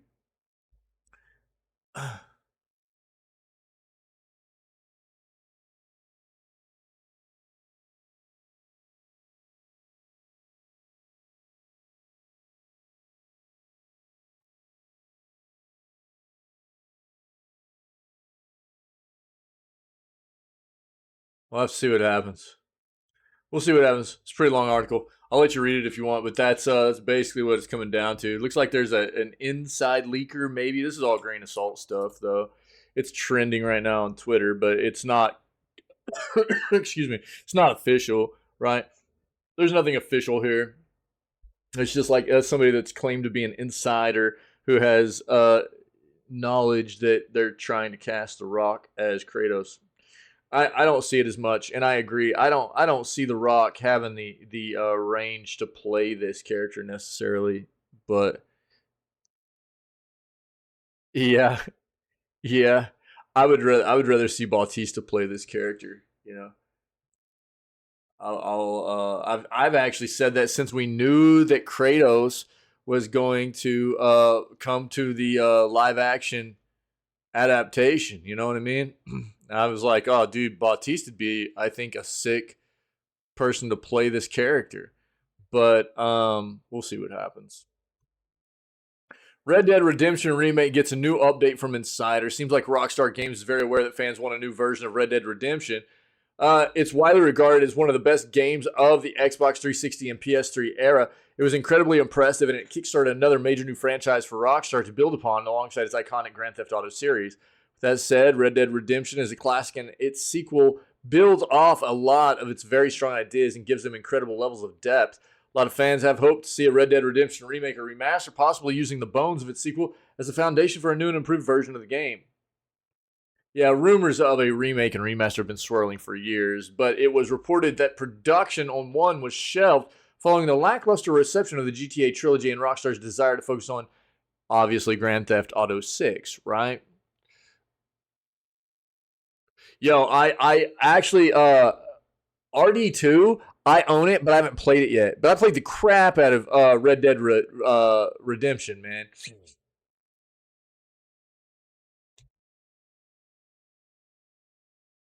So I need to play the second one. I bought it like last winter. I haven't played it yet, but I need to play it very badly. It's on my list of games to get played. I want to. Kayla, nice. With that said, things that may have changed once again. A recent listing from Korean Ratings Board noted that what seemed to be a new version of Red Dead Redemption was in the works, especially as it had different descriptions from the original game's ratings. The newest one mentioning things like more detailed levels of violence with gore. This was present in the second game, but not so much with the first one. Kotaku writer Zach Zweisen reported on the remake remaster rumblings years ago and noted this week that a source says Rockstar is aware of an overwhelming demand for a remake remaster of Red Dead Redemption. We don't know if that's happening. There's nothing official. But then we have this article as well. The new rating in Korea.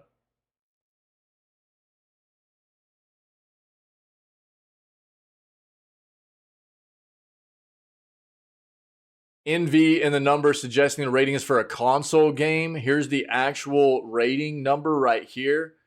Although it's entirely possible the rating could be for a remaster of Red Dead Redemption, it's worth noting that this is Rockstar Games, who are notoriously careful about preventing leaks, unless they get hacked. I don't know if you can say that anymore. Notoriously careful about preventing leaks? Are you flipping kidding me? They are actually the ones that are they're the ones that got attacked and had the information leaked for one of the biggest games in development over, I mean, this is like, Any big DLC for RD2? I don't know. I got the I got the version that comes with all the DLC they had, I think. Let me see here.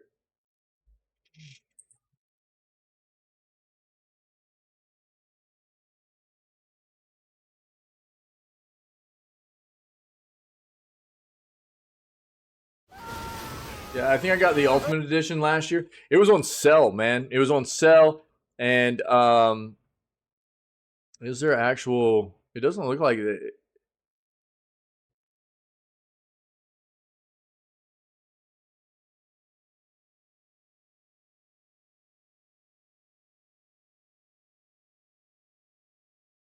I don't think there is, dude. I don't think there's like any real DLC for it.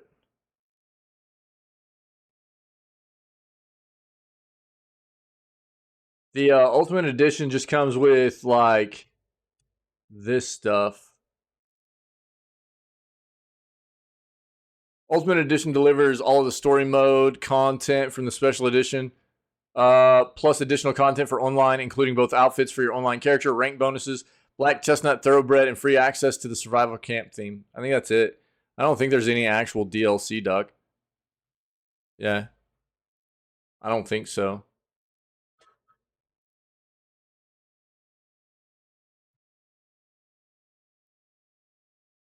Doesn't look like it. Apart from the 90 gameplay videos of GTA 6 last year. Yeah, so at least they noted that.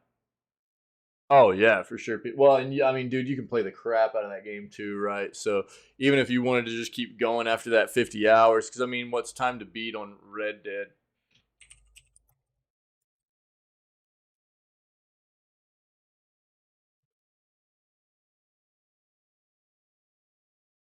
Yo, PC.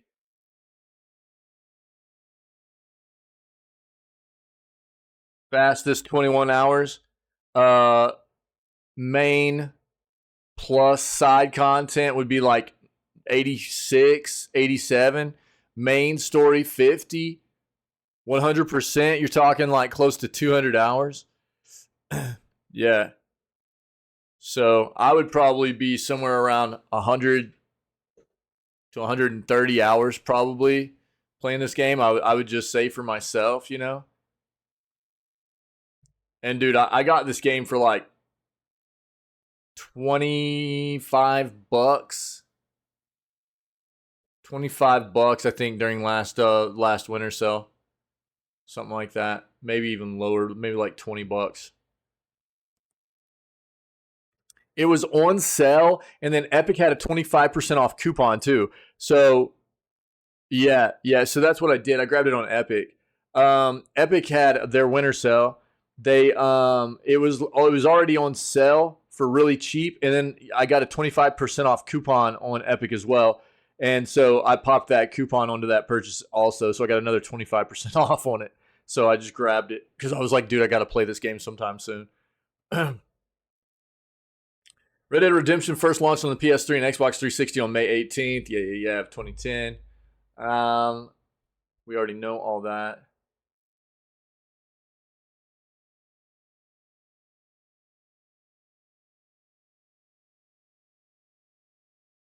So it looks like it does have Undead Nightmare as a standalone game now. The expansion introduced a gripping single-player campaign in which the protagonist, Marston, I think I just saw that when I was pulling it up on Steam, embarks on a quest to find a cure for a rampant zombie plague. Zombies in like every single game, dude. It's crazy. This is we're just gonna have to wait and see what happens here. But this is the thing. Usually, whenever a game starts getting because games have to get rated before they can get released, right? And you'll see games get rated in like, thanks, bro. Thanks, dog. Appreciate it, brother. PTO cheered X100. Yo, thanks, Peter. Appreciate it, brother. That's awesome, man. My dude.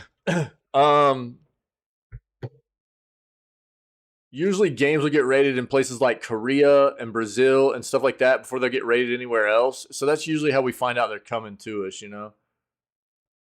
Peter, much appreciated, buddy. Dim cheers, dog. Yeah, man. When are you heading out to Hawaii, man? This is kind of funny. Does Final Fantasy 16 even want to be a video game? Final Fantasy 16's opening is slow and indulgent and often resents you for trying to play it. I played about 4 hours of Final Fantasy 16, although played is a generous interpretation for what I did with that time. Fought a few things, all gigantic things to boot, but mostly I have watched. I have watched and watched and watched. Yeah, we knew when this game hit, or before when it was in development. They had already told us that like there was going to be about 35 to 40 hours of gameplay in this game, which is underwhelming for a Final Fantasy game, to be honest. And that there was going to be about 15 to 17 hours of that was just going to be cinematics. Which is weird for me in a Final Fantasy game. Not that Final Fantasy isn't known for having cinematics and stuff, but for almost half of the gameplay to be cinematics is odd.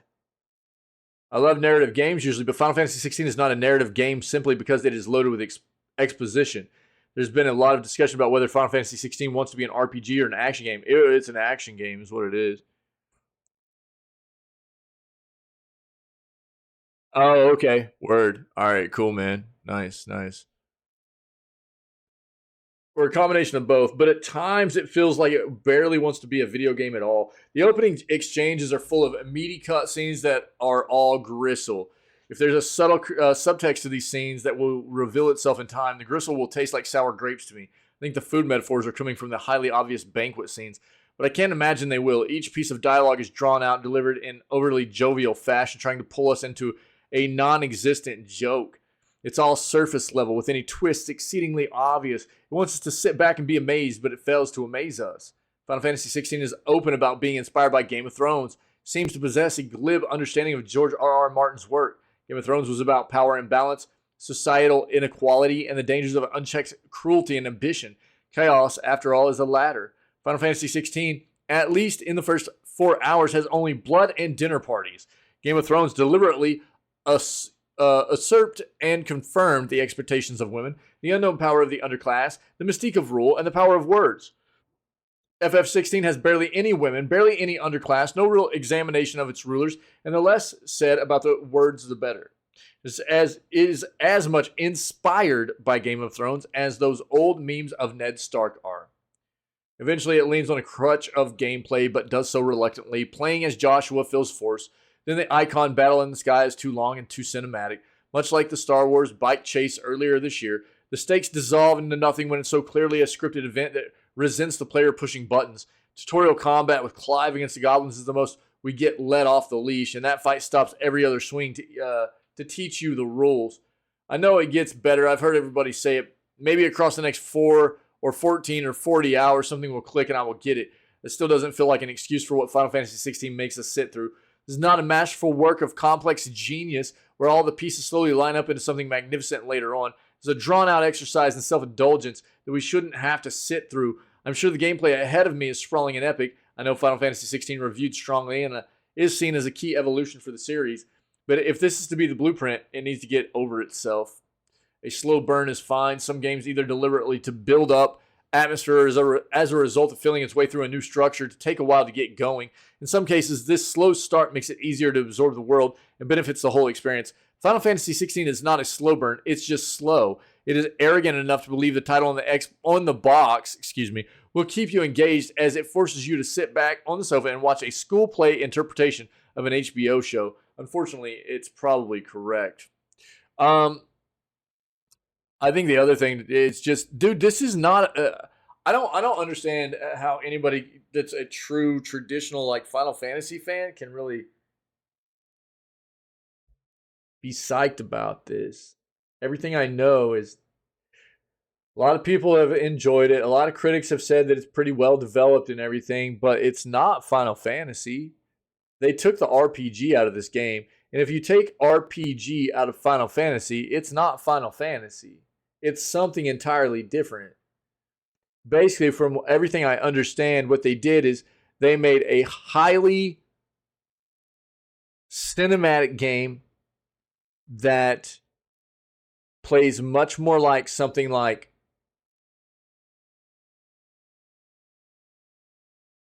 I don't know, Bayonetta or Devil May Cry, and they ripped almost all of the RPG aspects out of this game, which means it's not Final Fantasy. And if this is what evolution is going to be for Final Fantasy, I'm done with the games. I've really fallen off with Final Fantasy series anyways. I mean, as it's continued to evolve, it's gotten kind of worse and worse for me. It's funny because I had somebody comment, and I actually related quite well to their sentiment. I'd already talked about, Final Fantasy 16 no longer really being an RPG. We talked about that. I put a clip from a news segment out on the YouTube channel, and I had somebody comment that was like, I'm not really surprised. The gist of what they said, I don't remember the entire quote, but they commented and was like, I'm not really surprised. The last Final Fantasy that really felt like worth playing was Final Fantasy X. And I kind of agree with that. I loved Final Fantasy X. But after Final Fantasy X, it definitely, the series has declined for me as well. Final Fantasy VII is my favorite game of all time. Final Fantasy III is also one of my favorite games, or 6 here in the U.S. and the western part of the world. It'd be Final Fantasy III or Final Fantasy 3 here in the U.S. and the western part of the world. Final Fantasy 6 in Japan and the eastern hemisphere of the world, right? 9 for PS1. Yeah. I mean, I love Final Fantasy games, and 10 was a banger for me too, man. I loved Final Fantasy 10, but after that, they've really gotten. And I didn't finish it, but I liked. What was it? Was it 13? Dude, which one is it? I can't even remember now. I've got it in here somewhere.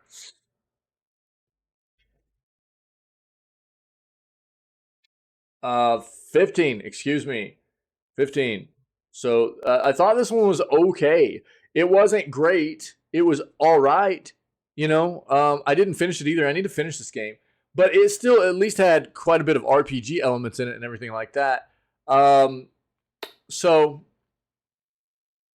I think a lot of people, traditional Final Fantasy. I don't know why I was thinking 13. 14 was the MMO. 15 was this. Now we got 16, right?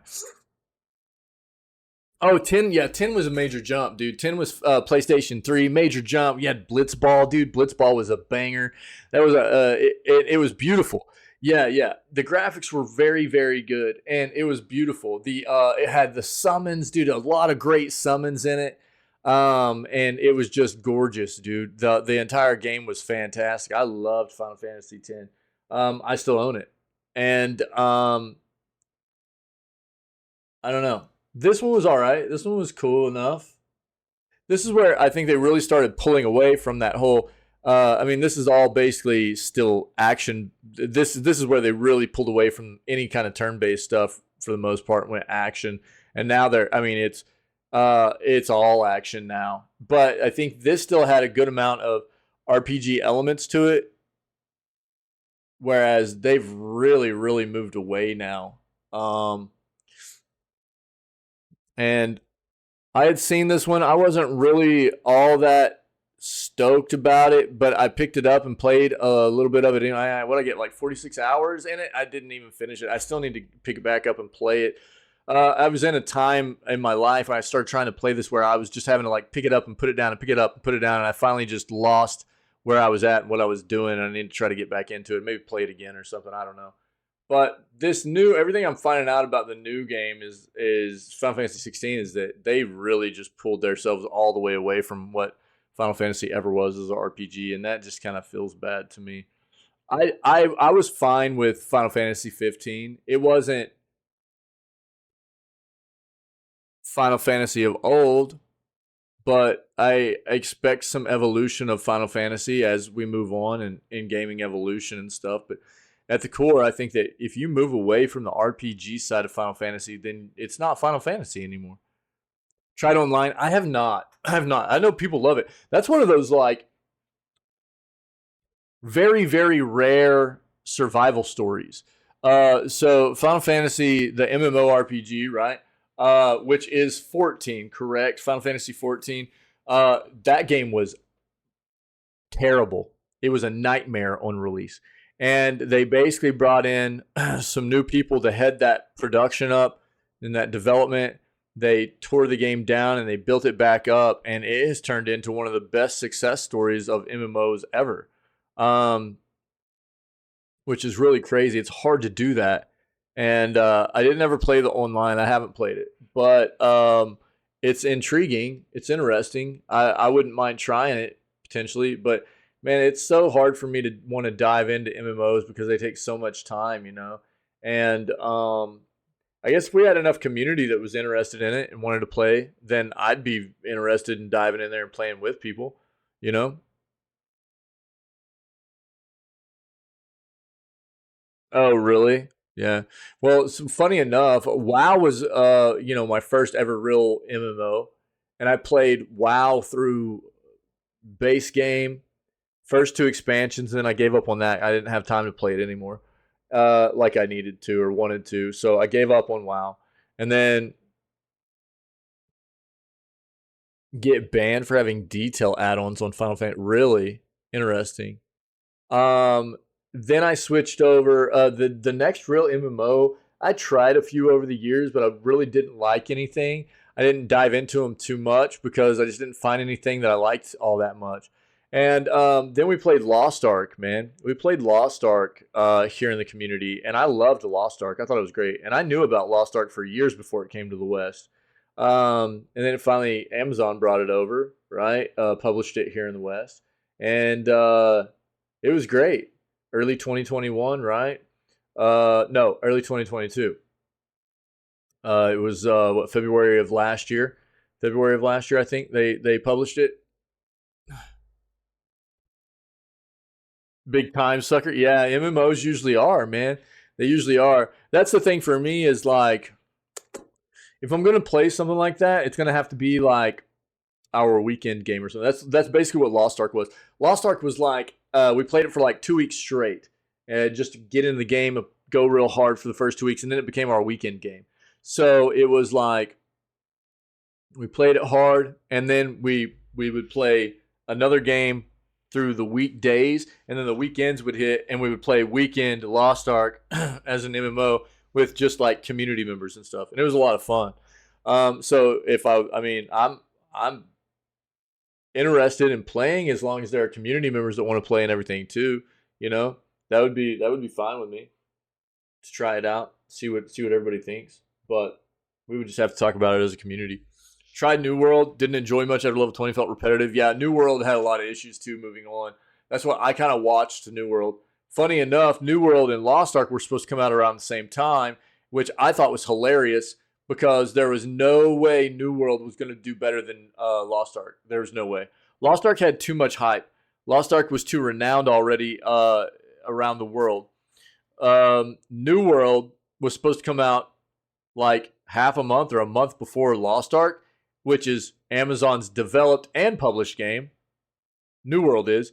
And Lost Ark is Amazon's published game. And both are MMOs, right? And I was like, wait, what are they doing, dude? That doesn't make sense. They're going to release both these games back to back, and one of them is obviously going to do better.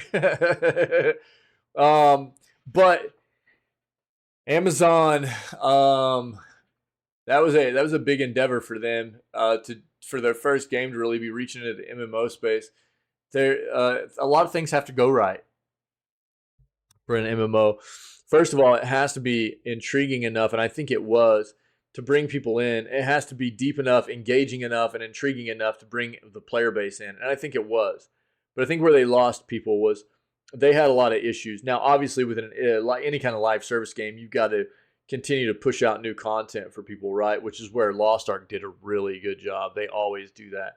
I don't know how well New World did that for people, but where they messed up big time was they had a lot of issues with like the economy got ruined, right? Yeah, creating their own competition. Yeah, it's like they were basically just gonna destroy their own game with they want their own development game to survive, and if they were going to release Lost Ark right on top, but they ended up delaying Lost Ark, and I was like, yeah, that makes sense. Um, well, they delayed it about 5 months, 4 or 5 months, I think. So their economy got wrecked. Some people found some exploits, and it was basically not reversible, I don't think. So it really, really wrecked the economy in the game. They fixed it, but it skewed the economy really, really bad. And any kind of live service game you want to survive long term, the economy's got to be it's got to sit level and stable, right? And it got hit really bad. It really messed the game up. So I know that was one thing that happened. There were other things that were wrong, like what New World had this big focus on, like faction versus faction kind of war stuff going on or whatever, right? And there was a really bad reporting system in the game where factions would report the leaders of other factions like in a small amount of time before these faction wars would kick off. And so, because the reporting system was bad, if there was enough reports on a specific account, the account would just get banned. And so there were like these accounts, these high level accounts that would just get banned out just because there was like mass reporting. So these factions were getting the top level characters, and these other factions reported and banned out for the entirety of these faction wars and stuff just off of stuff. And it was just things like that were not thought out and developed very well for that game that ended up hurting it pretty badly and stuff. There were a number of things, but hopefully Amazon learned a lesson in that one, and it's still alive. We've looked at numbers here and there over the past few months to see how it's doing. It's not thriving, that's for sure, but it's there. We'll see what they do next. But yeah, I mean, Final Fantasy is one that is it's renowned. It's renowned for being very good. But if you look into it, that game was trash on release. It was bad, bad, bad. Final Fantasy 14, I think, is what it is, right? Yeah, yeah. And so, funny enough, they brought in a team that kind of took the game over, rebuilt it, and made it work. That's a hard thing to do. So I'd be interested if other people wanted to. I think, I don't think that this is going to be a bad game. I don't think Final Fantasy 16 is going to be a bad game. It's just not a game for me. And I don't think it's going to be a game for a lot of Final Fantasy, traditional Final Fantasy fans. I think what a lot of traditional Final Fantasy fans look for from an entry in this series aren't there. And which is why I think that there are going to be a lot of people that go, the game's great. And there are going to be a lot of other people that go, meh, it's not Final Fantasy. And you're going to have people go, well, why is everybody hating on this game because it's not Final Fantasy? And those are just going to be people that don't really understand what the series has always been and what it's always meant to people. And that there are certain things about a series that if you change it, you're going to lose a fan base, right? And I think that's what this entry is in this series. Final Fantasy has absolutely changed over the years drastically. There have been certain things about the series that have changed over the years, but if you take the core elements about what these games have been and you strip that away, you're really going to lose that fan base. I think that's what this game finally is. I think this game is finally stripping away the core of what Final Fantasy always has been, which is a fairly deep RPG game. And you turned it into a mostly movie, mostly action-based game. And you got rid of the core of what Final Fantasy has traditionally been. And so, is it a bad game? No, not necessarily. It's just not a Final Fantasy game. So, I think that's what it really comes down to. Xbox Game Pass adds 2 new games 2 days ago. What do they got here? We've already talked about this too. All the games that were coming.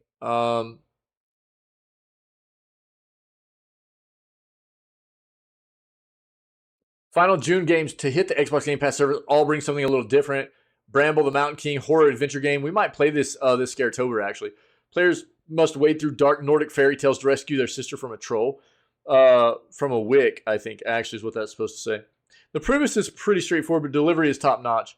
Meanwhile, Fist, Forged in Shadow Torch is a Metroidvania action game with a focus on a unique diesel punk design, an intense arcade-like combat system, and engaging map design.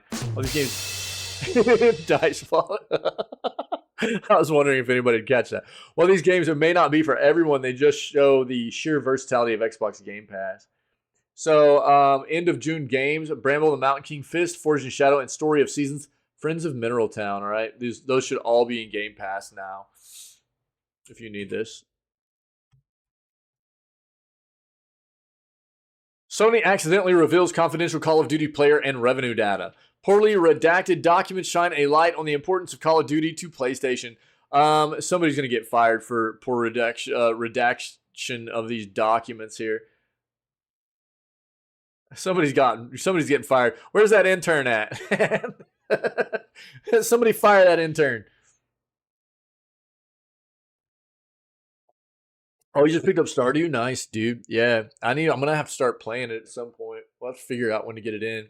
I was afraid that I wouldn't stream it because the wife might want to play it together, but she doesn't want to play it apparently. So, well, that's still something we need to try to get in on the schedule to like do some multiplayer with and stuff. Yeah. Sony Interactive Entertainment has inadvertently revealed highly sensitive details about the PlayStation business. The Microsoft versus FTC court battle has shown some light on the importance of Activision's Call of Duty business to Sony. As reported by The Verge, the confidential information was seemingly redacted with a pen. When the documents were scanned, some details remained clearly visible. After this was realized, the documents were pulled from public viewing. One document provided by SIE boss Jim Ryan to the FTC, which is seeking to block Microsoft's proposed acquisition of Activision Blizzard, highlighted the level of engagement of Call of Duty players on PlayStation consoles. It appears to read, in 2021, over 14 million users by device spent 30% or more of their time playing Call of Duty. Over 6 million users spent more than 70% of their time on Call of Duty, and about 1 million users spent 100% of their time on Call of Duty. Quote, in 2021, Call of Duty players spent an average of 116 hours playing per year playing Call of Duty. Call of Duty players spent more than 70% of their time on Call of Duty, spent an average of 296 hours on the franchise. It was recently confirmed that Call of Duty software accounted for over $1 billion in sales on PlayStation consoles in 2021. That's a lot of money. According to The Verge, Sony's redacted document suggests Call of Duty games were worth $800 million for PlayStation revenue in the U.S. alone that year, and seemingly $1.5 billion globally. That figure jumps considerably when also factoring in Call of Duty's players' average annual platform spending on PlayStation hardware, accessories, subscriptions, and services. The Verge claims the redacted figure appears to be $15.9 billion a year, or perhaps $13.9 billion.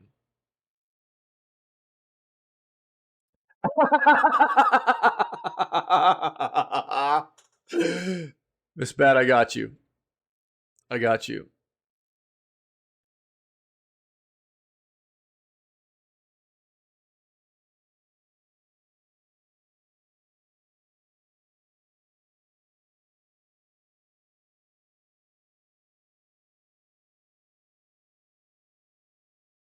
Hold on. Let me get this other one in here real quick. Because I love that statement. I love that statement. Where's this at? There we go. Yeah. Yeah, I mean, look, to each their own. You know what I mean? To each their own. There are a lot of people out there. I mean, we knew there are a lot of people out there that just, what's up, Miss Bat, by the way? What's up? Happy Thursday. We knew there are a lot of people out there that just play Call of Duty, right? There are a bunch of just solely Call of Duty players, you know what I mean? Yeah, yeah. Look, I mean, you're talking to somebody that I change games and genres all the time. I play shooters, I play RPGs, I play Metroidvanias, I play everything, you know what I mean? And so, I don't know how anybody could just sit there and play the same thing over and over and over. But there are also a lot of people that probably look at me and go, I don't know how anybody can just sit there and play games all day long at the same time. So to each their own, right? I mean, Some people, that's all they care to play is Call of Duty. There's a reason why Call of Duty is such a big deal. People love it, and there are some people that love it. But I agree with you. I don't know. I don't know how anybody can sit there and just play it nonstop. But they do it, man. They do it. Additionally, the document confirms the Sony existing marketing deal with Activision includes only one more Call of Duty game. Last game covered by the contract is Call of Duty title to be released in late 2023. Next mainline series entry will reportedly be a continuation of last year's Modern Warfare 2. Sony has previously suggested that Microsoft could release degraded versions of Call of Duty games for PlayStation consoles should it acquire Activision. Yeah, that's funny, dude. Yeah, whoever was supposed to redact these appropriately did not, and they're gonna get a big old taste of some Jim Ryan firing probably. If you need more here, I'll link it. Yeah. You know what's funny? So my son still likes playing. My son likes shooters. And he still likes playing Shatterline from time to time. And dude, we hopped in there a few nights ago. He was like, "Will you play some Shatterline with me a little bit?" And I was like, "Yeah, I got you, man." So we hopped in there and we played a little bit, and it was grotesque. It was so disgusting the amount of cheating going on. And I was like, dude, I don't know that I can play much more of this anymore. It's just so bad. It's just so bad, you know. Yeah, exactly, Peter. Yeah, agreed. Yep. Yeah. The cheating thing, that's why, you know, I'm a big advocate for developers to do a better job at getting rid of cheaters. And whenever cheaters are found out, to remove them from the game entirely. Do the very best. I mean, I think that's why there have been some developers that have really been doing better on this front, but they've been getting a lot of flack too. So you talk about like when Overwatch 2 came out, you know, there was a lot of you need to have a phone number tied to your account and da da da da. And there were a lot of people that were like throwing a fit about it, right? Well, that's one of the reasons they were doing that stuff, right? Is because what it does, it makes it harder for people to make dupe accounts. And if people get caught cheating, usually all they do is they make another account. If they get an account banned, they just start another account. They just play on another account. They start cheating again, whatever. It doesn't really do anything.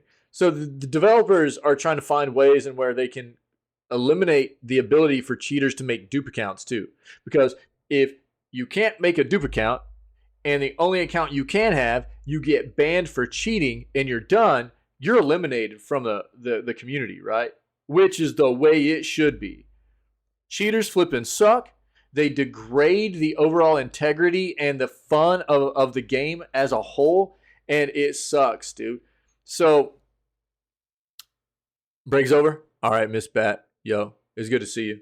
Yeah, I hope the rest of your day goes well. Maybe we'll see you later, okay? Authenticator was helpful. Yeah, there's a lot of different ways in which they're like doing things to try and push the ball forward, as it were, and trying to get rid of cheaters and stuff. It's disgusting, dude. It's really, you know, some people are like, well, it's just a way for people to troll. Mostly what it is because a lot of these soft-ass gamers out here can't stand to lose, right?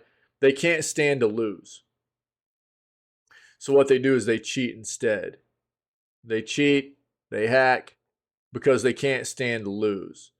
They're just soft.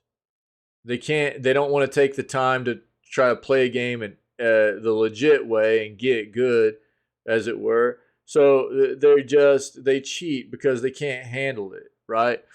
Oh yeah, I do. Yep, absolutely, I do. Yeah. So developers are trying to find ways to get rid of these people that do this kind of thing, and I love it, dude. One of my favorite things to watch on like YouTube and stuff is hackers getting caught, dude. I love watching cheaters and hackers get caught cheating in games. I absolutely adore it. I love it. I love watching these play, especially like content creators and live streamers and stuff, trying to act like they didn't do anything wrong or it wasn't them or blame it on other people or whatever. Dude, it's so flippin' funny. Like I love watching people get roasted for cheating. Like I would not it would be okay for me to not have new content in that area, to just for people to not cheat. I'd be like, okay, fine, no more new content. I'd rather it be that way. But the fact of the matter is, there's just too many soft gamers out there that feel like they can't. They're like, I don't want to lose, so I need to cheat, you know. And we'll never be away from all that content. But I love the fact that developers are trying to find better ways to deal with it, you know.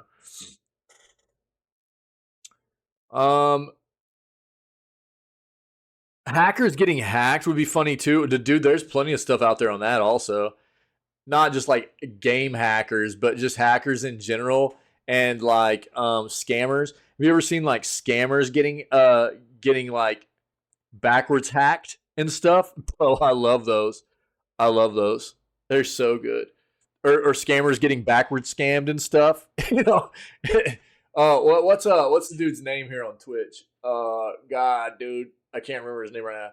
He's done it forever now, and he's really good at it. He sets up like virtual environments and stuff, and he like role plays like these different voices and stuff, and he like scammers and stuff.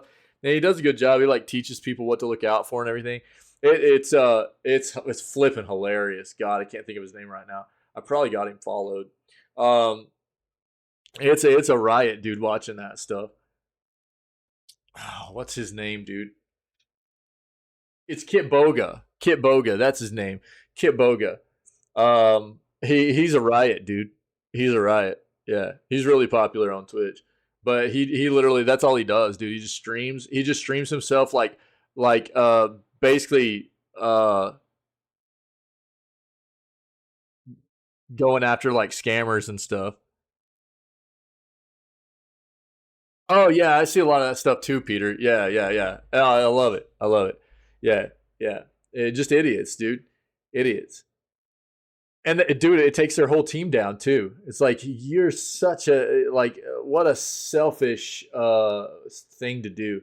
You know, you get busted doing that, your entire team gets disqualified or whatever. Oh, bro, I'd be so flippin' pissed at that dude. Oh man. Prime Day Gaming Deals 2023. Everything you need to know. Prime Day Gaming Deals start soon. Prime Day Gaming Deals are coming soon. This take place for an encompassing view of what you expect. We have high hopes for this year's Prime Day sale, which takes place July 11th and 12th. As things look to have largely stabilized with console stock and availability, many peripherals and accessories are also coming down in price.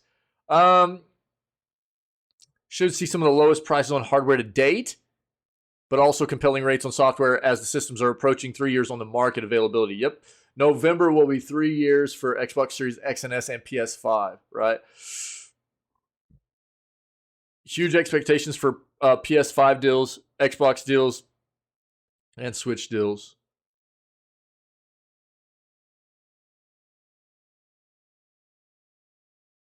They've got a 30-day free trial of Amazon Prime that you can look into right here. Anybody that was looking to get like a trial of Prime, so you get Prime Gaming or anything like that. So best deals right now. Now look, Prime Day, the Prime deals aren't going to kick off until like another week and a half from now. But they're going to have some early deals and stuff, which looks like some of this is like Walmart, Amazon, stuff like that. So if you're looking for some early deals, they might have some on here, but we'll keep track. Prime Day is going to kick off in about a week and a half, and we'll see some better deals pop off, and I'll let everybody know if I find anything good, okay? Fortnite first, but you guys, if you're not familiar, our Discord server has a gaming deals section here. I'll just show it to you real quick. So we have a gamer deals section where, well, apparently Ancient Enemy was free on the 26th on GOG. So we have a bot that comes up with free games all the time, and it'll automatically notify for this channel whenever free games come up. But usually if I find a pretty good deal on any kind of like tech stuff, gaming stuff or whatever, I'll throw it in this channel as well. Like this one right here was a 2 terabyte 970 Evo Plus M.2 drive, NVMe drive, right? For, what was it, $95, I think? $95, yeah? Yeah, free game bot. Yeah, dude. Yeah. So I try to always tell everybody the free games that come up in here, but sometimes I'll forget. So if you're ever wondering what games are currently around that are free, you can look in our Discord gamer deals channel, and it'll list a lot of the games that are free. It comes up with games on GOG, Epic, Steam, all kinds of stuff. All right. But I'll quite often list things like I found a good deal on a monitor. There's been a lot of good deals on like solid state drives here recently, stuff like that. There was a 36% off on a 5800 X3D 8-core processor there. Like, I'll throw stuff like that in there occasionally too. So if you guys aren't aware, like, we have that channel in our Discord, and I try to always throw in deals that I'm aware of for people. Yeah. You want that hunter game, dude? You need to grab it. It's you've only got a couple hours left, maybe a couple hours left. So right here, actually, it's on Epic. I was going to bring this up. This is the last day to get Idle Champions. I think is usually free anyways, but this might just give you some in-game perks or something. But the Hunter Call of the Wild game is free on Epic right now, but it's about to go away. You've only got like an hour and a half left, maybe not even that much, like an hour and 15 minutes, something like that, before this game is no longer available for free. So you need to grab this now if you haven't already.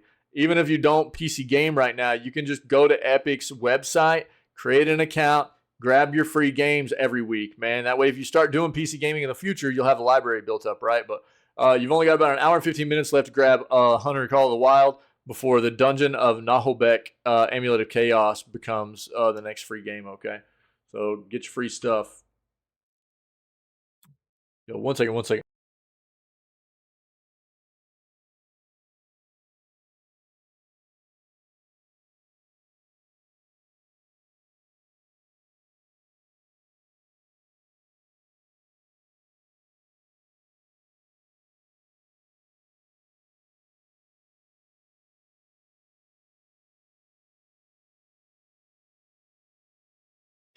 All right, sorry. Yeah, for sure, Peter. Yeah, absolutely, dude. Sorry, I heard something. I had to go check, make sure everything was cool. Fortnite first-person rumors surface once again. It has been one of the most highly anticipated changes to Fortnite for a good couple of years now. Seems that every few months we see fresh leaks concerning Fortnite's first-person mode. With each new chapter, the Fortnite insiders creep out with fresh imagery and clips, but to this day, nothing solid has ever been added to the debate. Hours ago, new images surfaced online that show a player using a first-person perspective in Fortnite. For the most part, it looks buggy as heck. There's a lot of work to be done to give Fortnite its first-person capabilities, but it's something that many players are eagerly awaiting. First-party, first-person. For a while, creators have been making use of Fortnite's enhanced creative platform to effectively build first-person games. Some of these have come so close to mimicking other titles, such as Call of Duty, that Epic Games has been forced to close down some of the potentially copyright-infringing creative maps. For the longest time, fans have been waiting for an official first-person mode of Fortnite, arguably still the most popular battle royale game on Earth. Latest images to reportedly surface, which allegedly show the most up-to-date rendition of official first-person perspectives, we can kind of get a picture of the fact that it's really not ready for production.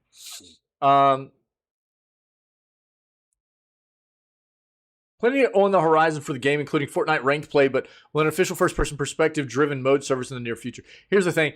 In these games, I think they have to separate it. I'm guessing that's what they're going to do in Fortnite. If they're going to be putting first-person into it, they're going to have to separate third-person modes from first-person modes. Because if you mix those together, third-person always has an advantage. You can see more.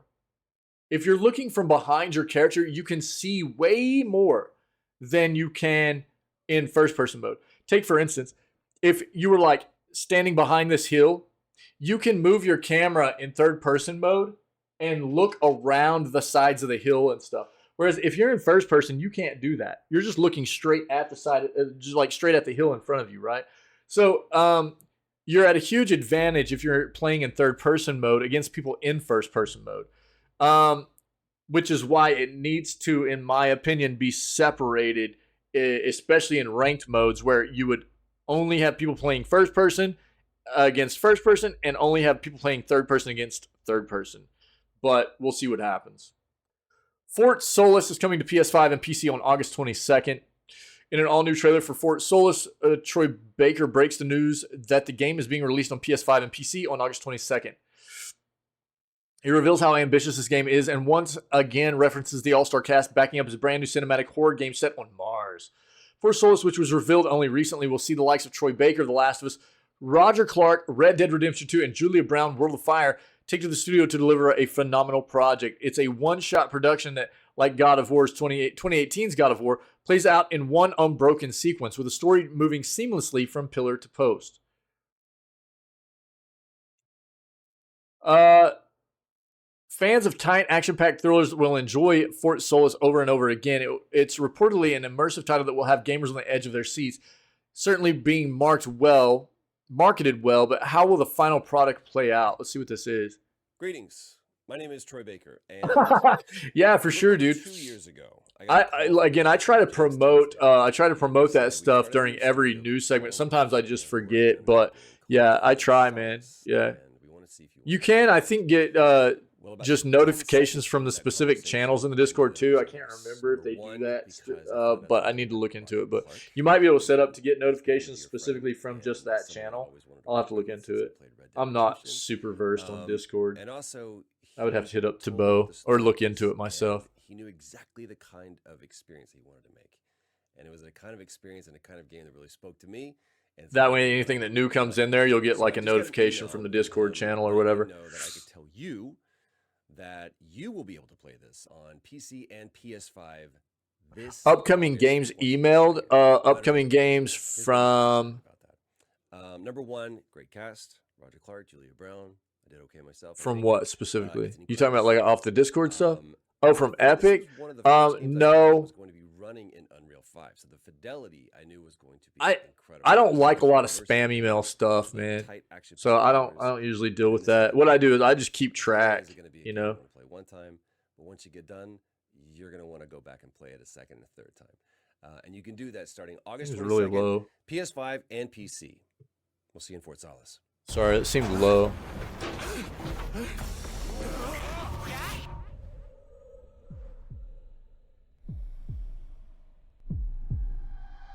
I'm recording this as I hear more than just dust against the glass at night.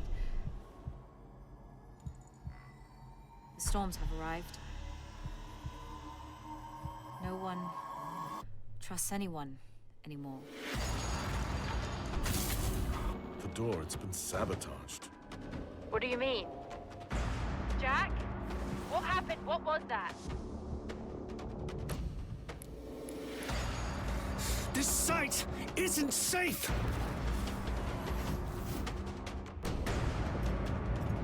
What happened?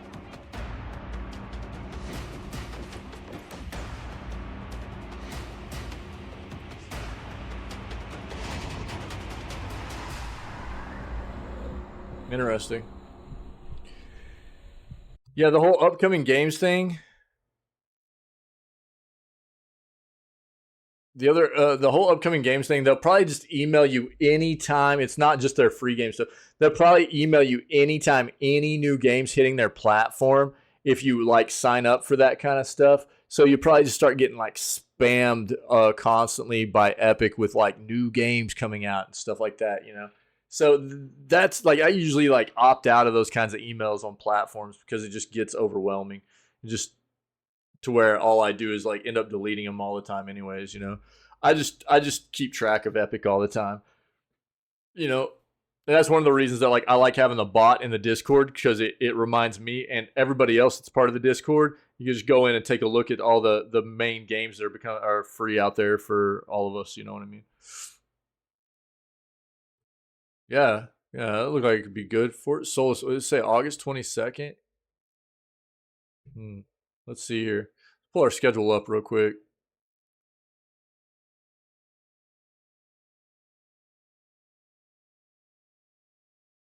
Keep track of this.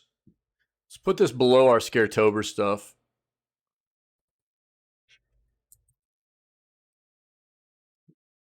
I spelt that wrong, didn't I? No, I didn't.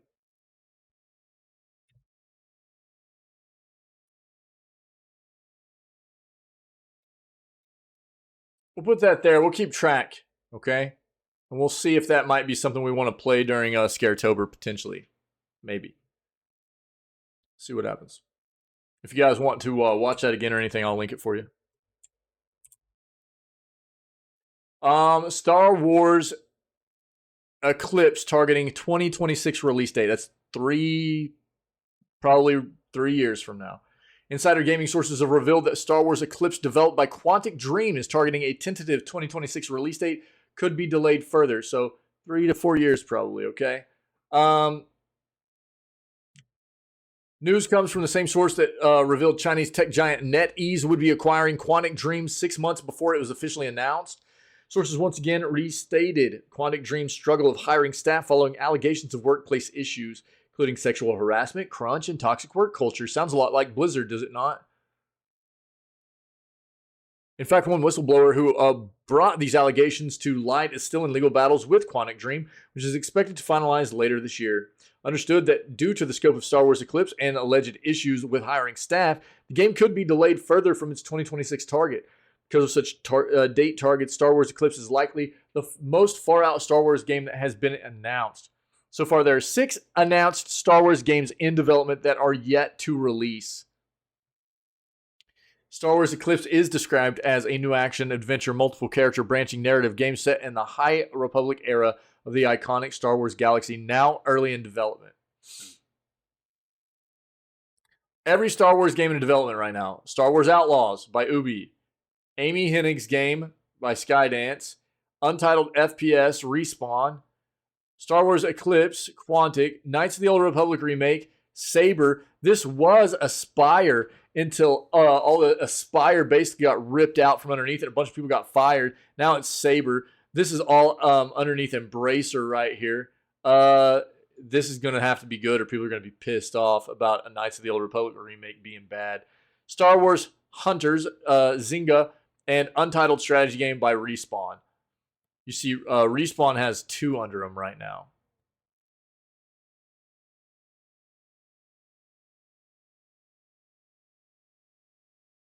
Hold on.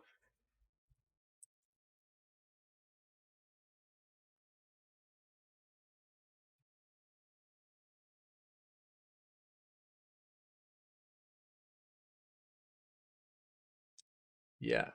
Yeah. So I thought, yeah, so they did the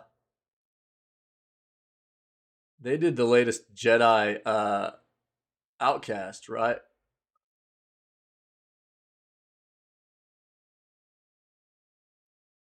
Check this out. Or Survivor, I mean. Survivor, not Outcast, but Survivor. Yeah, Respawn. You were only a child when they said. You want to talk about a game that came out that was a hot flipping piece of garbage? Fire on fire. Burning piece of crap, dude. Jedi Survivor. They even delayed this game. We're like, we need just a little bit more time to try to ensure that, you know, the game's going to be the best it possibly can whenever it comes out, because we don't want the game to have any issues like, you know, Jedi Outcast did, or, you know. And it was much worse. Much worse. Across all platforms also.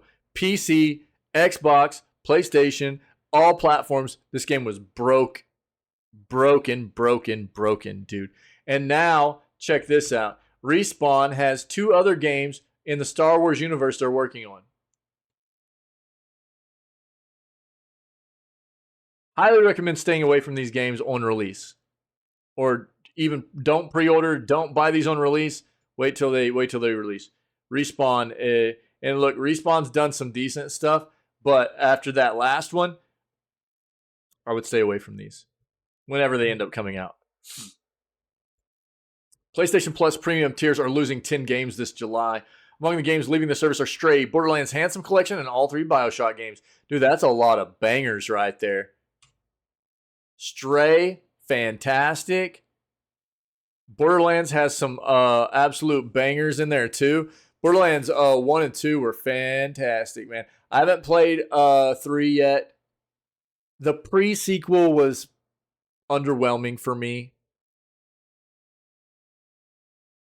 But the first two BioShock games too are fantastic as well. I love the first two.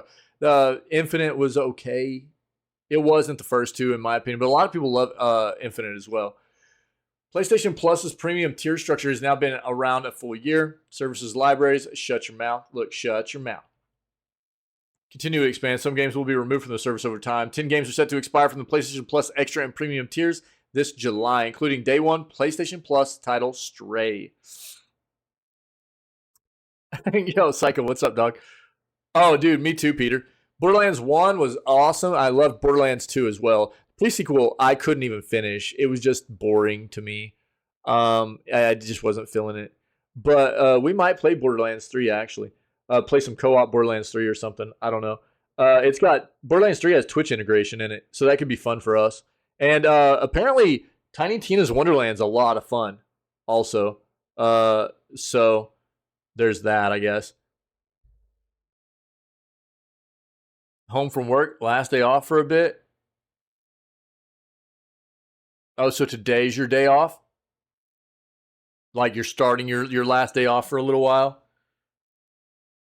Oh, okay, word. Nice, dude. It's good to see you, buddy.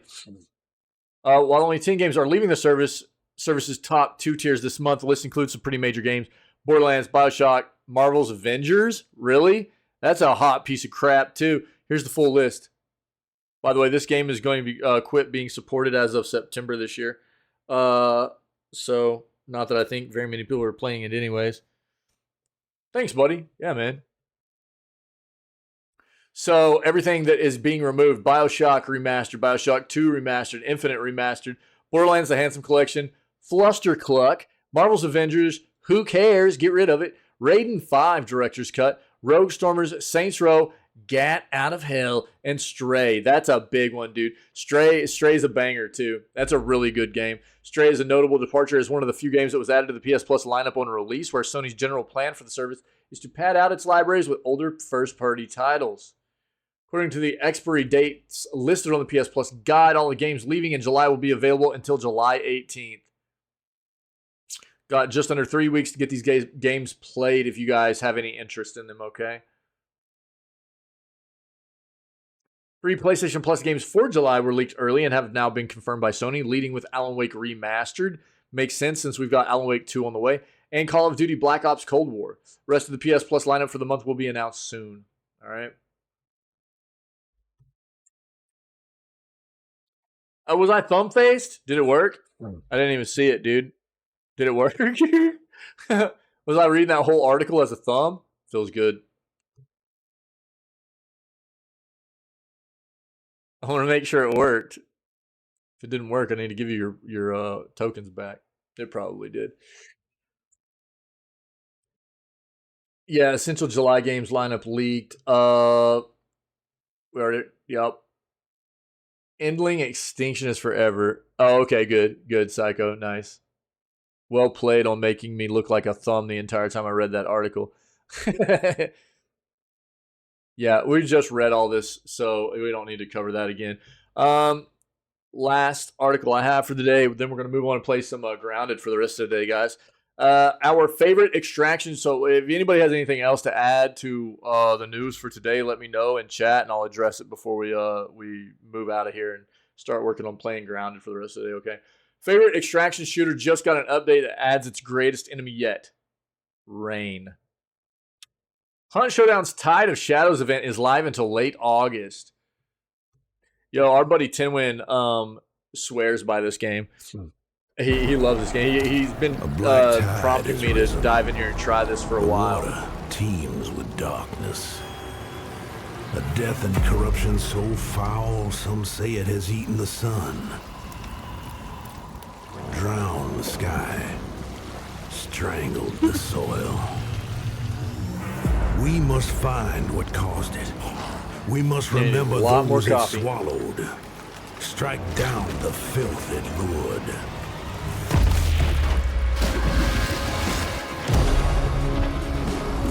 Ooh, that would be my character right there, folks. Show. Will you join us?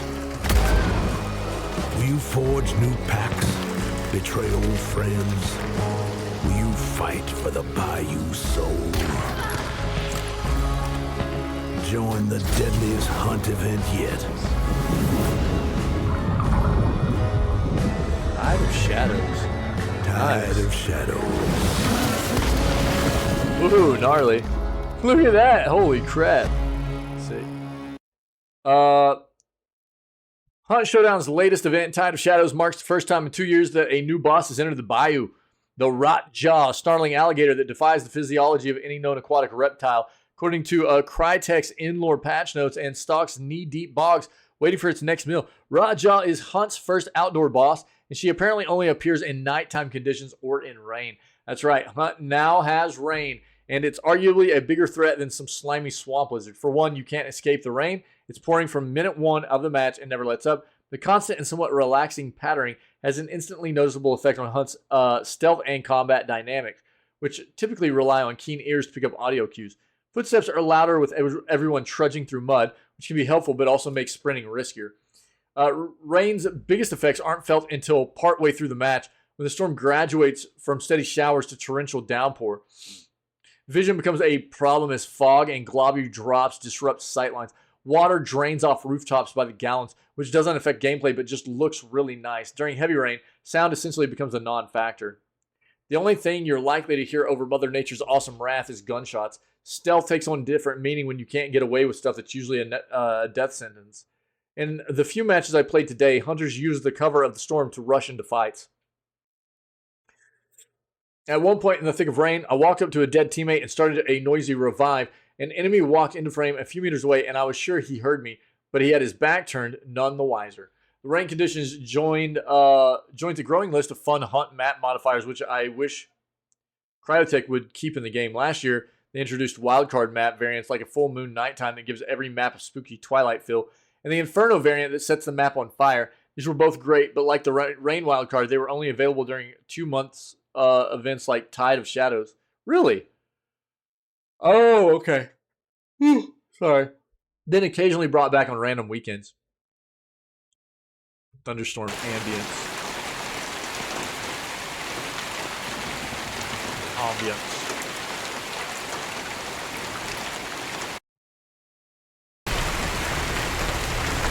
Oh, it just shows how it changes. That's cool.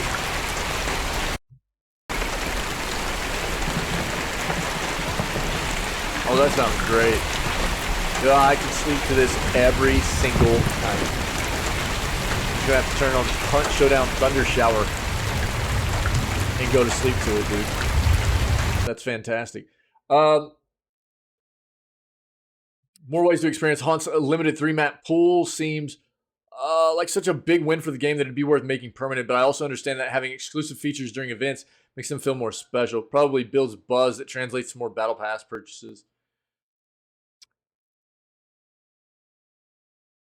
Tides of Shadow is shaping up to be the biggest Hunt update of the year, if not because of the new boss, and because of the significant changes to how its premium currency, blood bonds, can be used. You can read up on those changes and a bunch of other balancing tweaks in the full patch notes linked here. Tide of Shadows is live until August 23rd. Cool. The game looks dope. I just haven't ever found a time when I wanted to dive in there, you know. There you go, guys. There's the link. There's the link. And that's the news. Them's the jams. Mans. Friendos. Cool. Right on. We're going to move on to playing Grounded Day 12, but appreciate you guys. Thanks for being you and creating an awesome place for all of us to be and hang out. And, that was a great news segment. We'll do more news tomorrow morning, June 30th, right?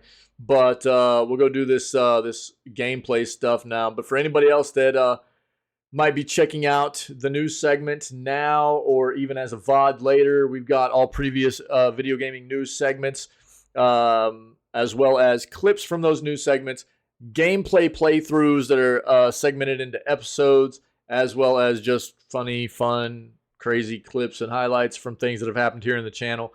All that stuff's on the YouTube channel, Twitch channel as well. Go take a look at some of that stuff. If you're enjoying it, then I would prompt you to come hang out with myself, the rest of the amazing people that are part of our community here whenever we go live at 6 a.m.